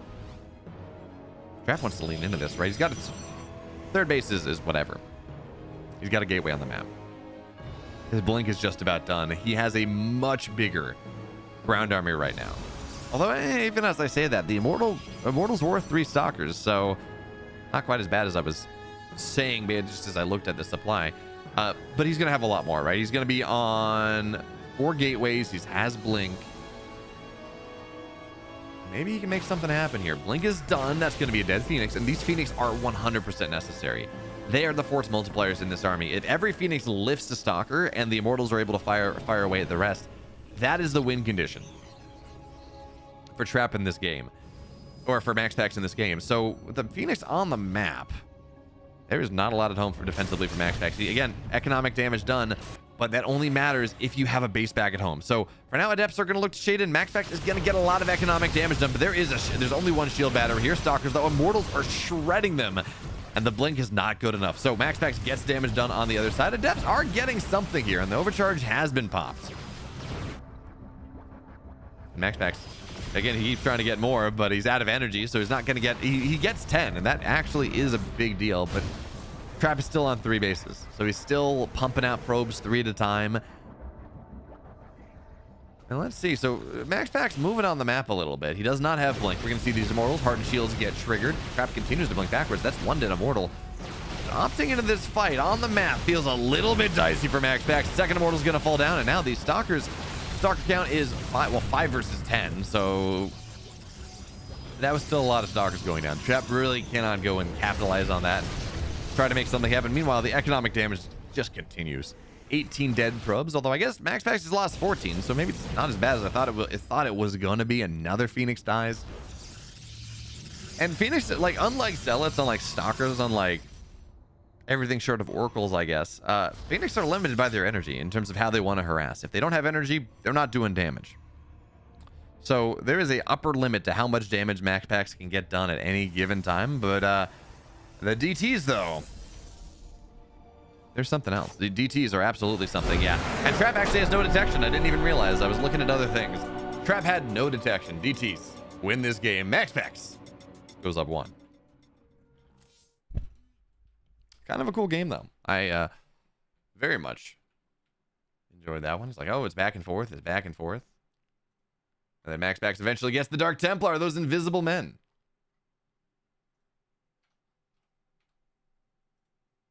And we go.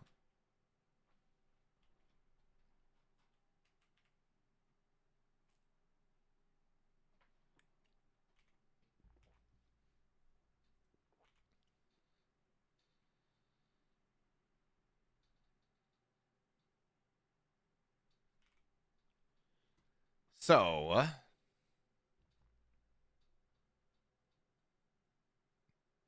game number 2 is on the way. Both semifinals, of course. Yeah, we're saying that they will get played. By the way, what did No one has predicted anything. I cannot crowdsource my casting. I guess that's a good thing.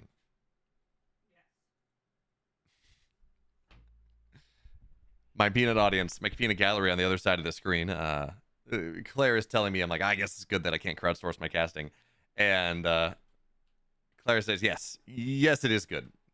I don't know how to take that. Tank is Max saying the good Marvel guys won it again. I'm not sure what you mean by that, Tank is Max. If you could elucidate on that idea, I would appreciate it. But for now, game 2.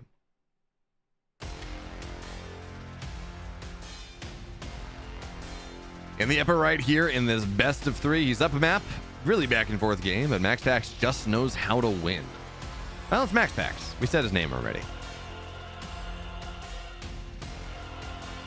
And in the upper left in the red. Down a map in this series, but looking to make a comeback happen and certainly had chances before the DTs arrived. It's Trap.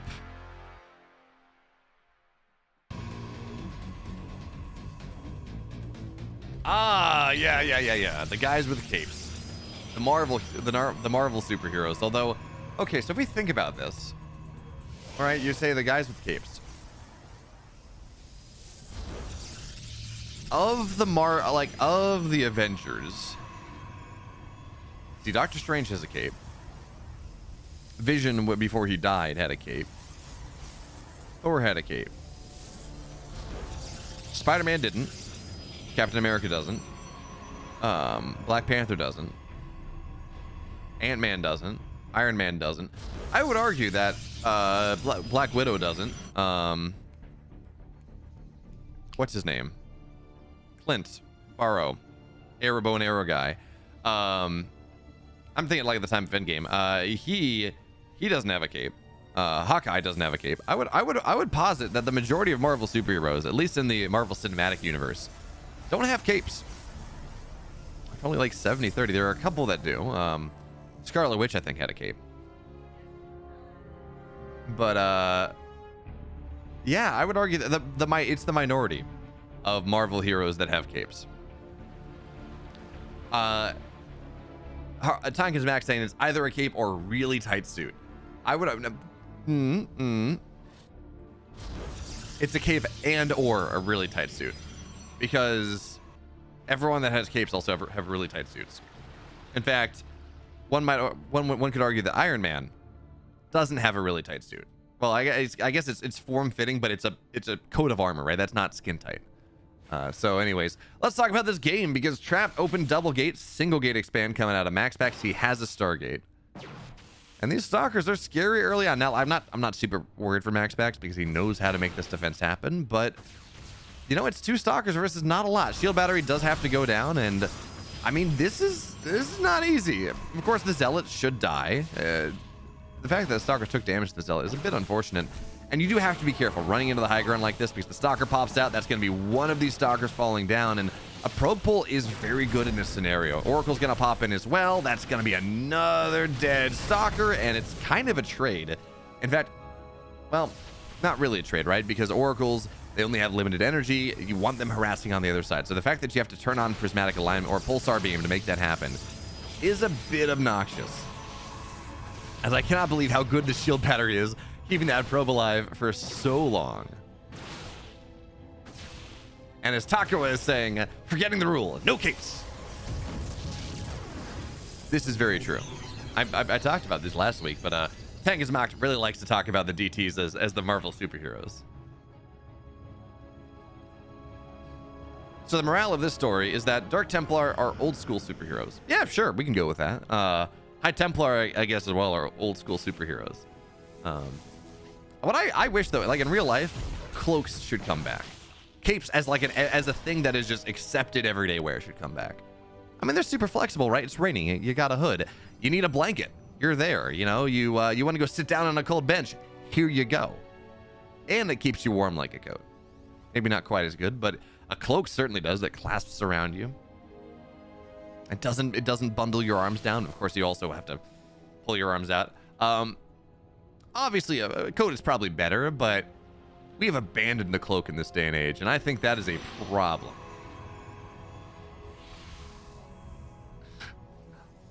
Again, I know I keep talking about this, but the best part about moving down to Dallas is that I make a dumb statement, and even if Twitch chat doesn't react, I do get the snort from the other side of the monitors. The vague chuckle, but Trap, he has been Dark Templar rushed in the last game in this series. Frodo and Bilbo both did have capes. That is very true, Honoros, but I would not argue that they're superheroes because superheroes had powers. My girlfriend is telling me they were cloaks. That is not true. They had cloaks at times, but they also did have capes. For now, though, Trap has learned from what MaxPax did to him in game number 1. He's looking to hit him with a Dark Templar in that game number 2. In this game number 2. And there's not a lot of detection. All right, there is an Oracle on the map. There is, in fact, a Void Ray on the map. But where is this Oracle? Very important question. Where is it sitting? It's on the other side of the map, patrolling between the main base and the natural. There's really only one of them. So these Dark Templar, when they arrive, may be a problem. It's not a guarantee. It's not a guarantee. Is a cloak just a longer cape? A cape is like on your shoulders and back. It's kind of a fashion statement. It's an evolution. It's like a fashion forward evolution of a cloak. A cloak wraps around you, and it generally is going to have a hood as well. So a cloak is for purpose. A cape is for fashion, for lack of a better term.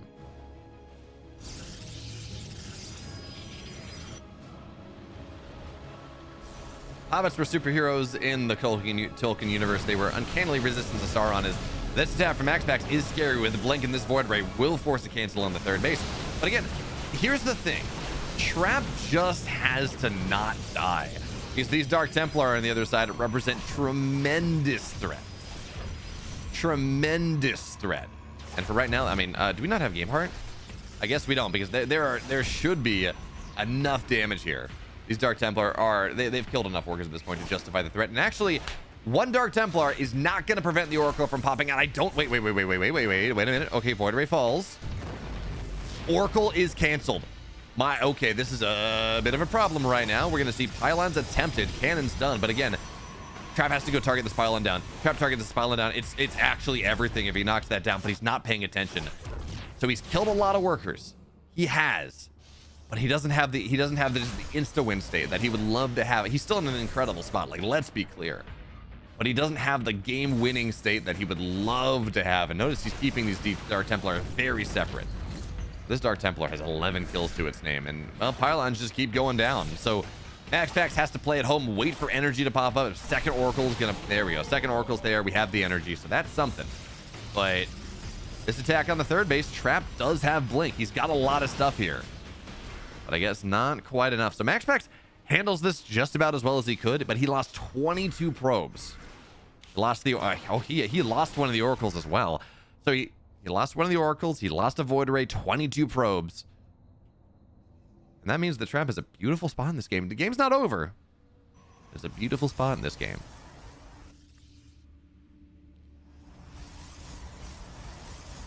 In fashion, the word cape usually refers to a shorter garment and cloak to a full-length version of different types of the garment, although the two terms are sometimes used synonymously for full-length coverage. A shoulder cape is thus sometimes termed a capelet. Today I learned Tank is mocked. For now, though, this attack from Trap is rather scary. Yes, the Dark Templar are not really on the map anymore. It looks like there's one somewhere. Yeah, sitting back a little bit, because there should be an observer now. I think Oracle or I think the Robo is done. Pretty sure. No, actually, there's no observer, but it doesn't really matter, because here's the thing: 2 blinks versus 1 is the problem. Trap has money. That's the problem, and MaxPax is not gonna just 2-0 this.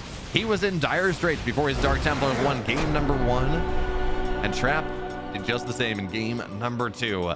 We go to game 3, tied up at 1 apiece. Tank is moxing. It's just common knowledge, guys. Don't worry about it. Or copy paste from Wikipedia. I do appreciate that, by the way, that the shoulder cape that I was talking about, that I was like, that's a cape, is apparently termed a capelet.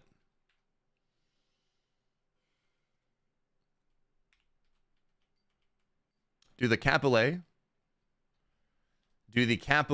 wear capelets?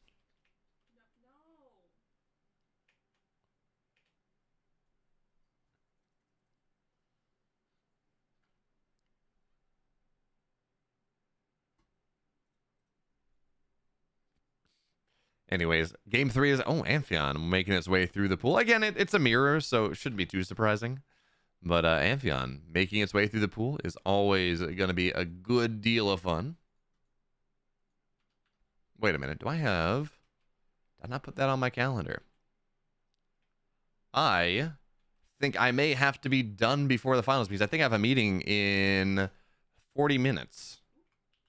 So, and I didn't put that on my calendar. Let me check before we get into the game.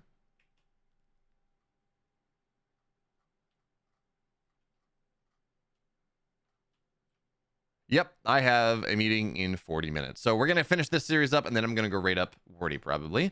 I do apologize, but that's what happens. Do the rich guys always win? If you have more money, you build more stuff, you probably tend to win the game. Tangus Mock. That is, in fact, how these things work. But game 3 is also how these things work as we get into it.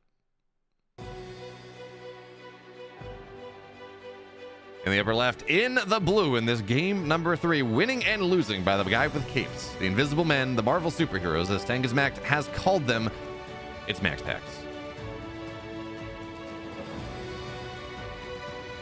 And of course, in the bottom left, in the red, Gen G, Trap.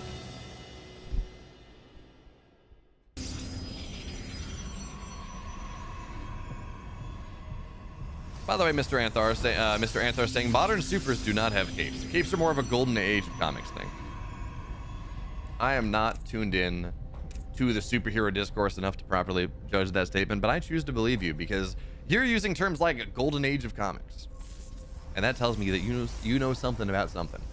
So, shout out to you for educating us here in this game. As we watch this game. And by the way, this is a map with a low ground natural ramp. So that means that both players, even as Trap may not like to do it, and even as, well, we know Max Pax likes to do it, but even as Trap may not like to go for the Max Pax build, you kind of gotta on this map. It's easy enough to defend with, and if you don't do it, your opponent does. You have to either all in them or lose the game.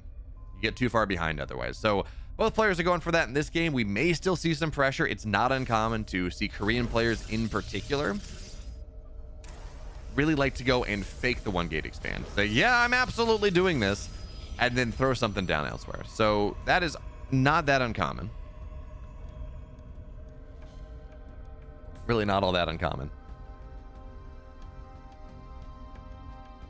And let's see what Max Max gets done with this.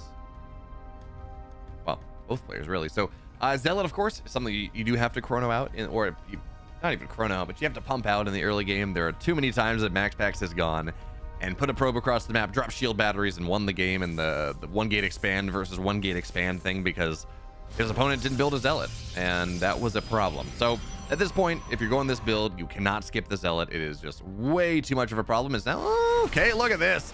Max Pax, he jukes it out. He canceled his shade. His opponent did not. So that means that he's going to get a lot of damage done in this Zealot in these fights. He wins this trade. And Zealot's got down. That means his Zealot's going to be able to run in the main base. A probe has already died.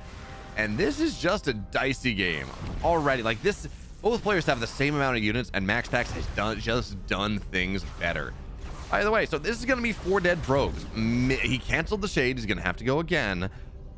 But he gets 4 probes. And I think he gets out of this. There we go. Completes the shade. But a Phoenix. Okay, well, Phoenix is going to lift him up. Zealot as well.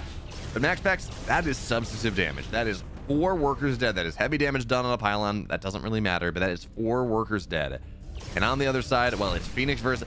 Strap in, folks! It's Phoenix Wars. We have not seen this one in this series at the very least. I haven't seen Phoenix Wars in a while, but I haven't had a ton of time to watch as much Starcraft as I would have liked. So Max Pax, this is something that he is so good, by the way, at stacking his Phoenix. And I know that may not seem like a thing, but the amount of times that he just stacks his Phoenix properly so he gets a better volley and wins the equal trade of Phoenix versus Phoenix is kind of insane.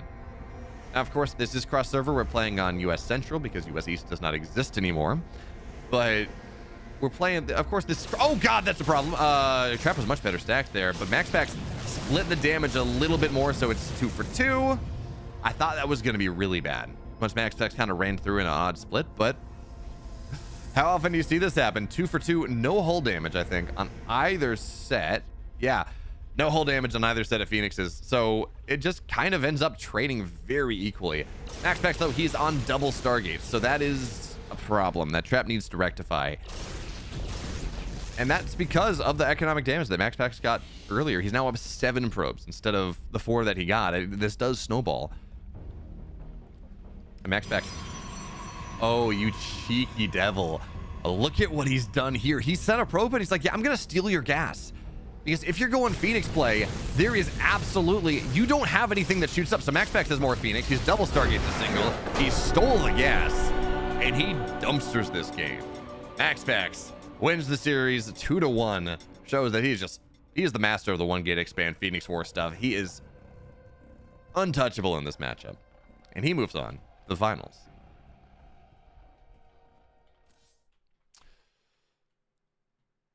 All right, friends. All right. I unfortunately do have a meeting in about 30 minutes, and I am certain that Clem and herO is not going to last less than 30 minutes. So we're going to go. I'm going to raid Wardy up. Unfortunately, I'm not going to be able to go and do more.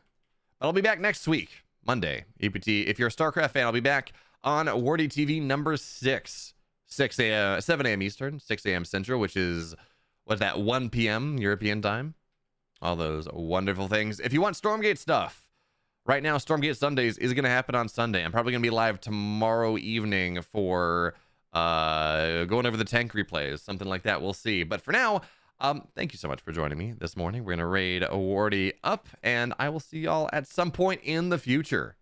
And if you want, of course, you want stuff before then, make sure to, if you don't want to make sure you miss it, make sure to go follow this channel. Make sure if you want to see more stuff when I'm not live, go sub to my YouTube. All that stuff is very, very good to do. So, friends, I'll see you tomorrow, maybe. I'll see you later. I'll see you in the future. And say hi to Wardy for me. That Max Pax has an Oracle is going to build a Phoenix of his own. So this is just a little awkward. Meanwhile, Adepts find their way into the natural. Oh, 2 workers go down for the time being, but 1 Adept dies, reasonably quickly. Even still, 3 workers go down. Maybe a 4th. Yeah, this is a beautiful setup for Trapper right now. Moving in with the Devil Adept and the Probe. Yeah, he loses 1 of his own, but this army on the map is going to get chased down. The Adept should, or excuse me, the Zealot should die eventually. This Oracle thinks about diving in, but again, remember, there's a shield battery, so that shouldn't get a lot done. I mean, I think the bottom edge is maybe touchable by the Oracle, but otherwise, not really a thing. And eventually, this pylon will go down. So Trap has no way to really retake the air lead. He's got 2 Phoenix on the other side, but it's going to kill a probe or 2. Actually, this is getting more damage than Max Pax has. And the recall goes back home. And now that's just recalling to your death, maybe. So with the Phoenix on the map,